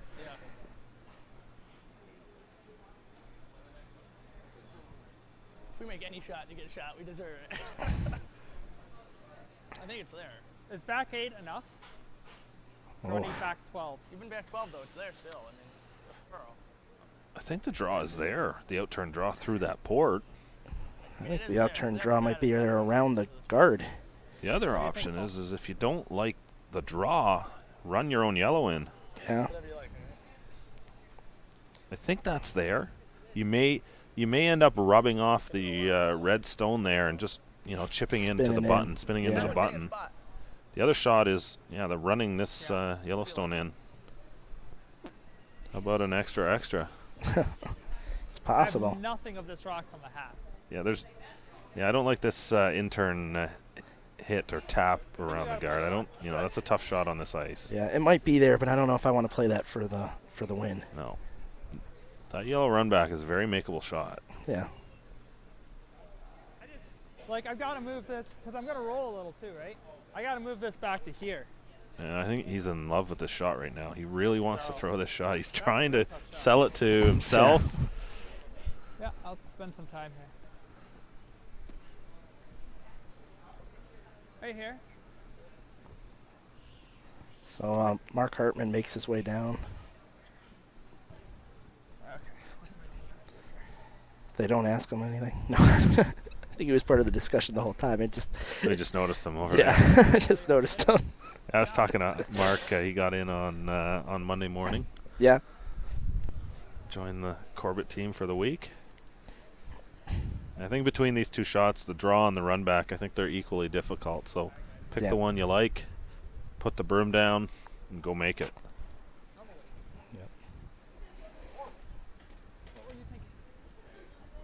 I don't think he's throwing a lot of weight at this.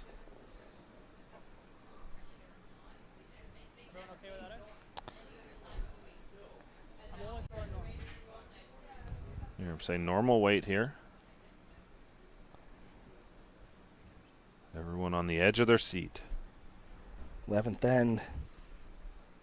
Brandon Corbett looking to make a angle run back here for the win.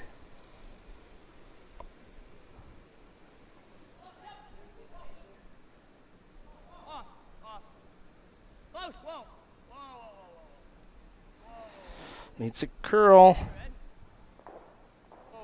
Oh. Spinner, will it hold on? Is it going to hold on? Spinning. Oh my goodness, unbelievable. Spinning. Oh, Lord. Dirty win on the Corbett wow. rink. I think Corey Dropkin shocked and in disbelief. Oh my goodness, what a way to advance. Brandon Corbett with the win. A little redemption for Flashing to create the tiebreaker. We're going to see Brandon Corbett versus Dean Gemmel at 8 p.m. Let's look at the replay. Here's the spin. It's not shot, it's not shot, it's not shot, it's shot. Unbelievable. Frankly, I'm speechless. That's an unbelievable way to end this this tiebreaker session. Some days you gotta be lucky to be good. That's right. And so that's going to be it for this 4 o'clock tiebreaker draw. We're going to be back in just a little bit more than an hour. Debbie McCormick's going to be joining me in the booth as we have our 3-4 page playoff game on the women's side between Christensen and Lank. We'll be keeping an eye on the tiebreaker, second tiebreaker, and that 1-2 page playoff game between Eileen Sormanen and Erica Brown. For Jerry Gertz at Curling Zone and Brian Anderson, this is Joe Calabrese signing off from usacurl.org. We'll see you in just a few.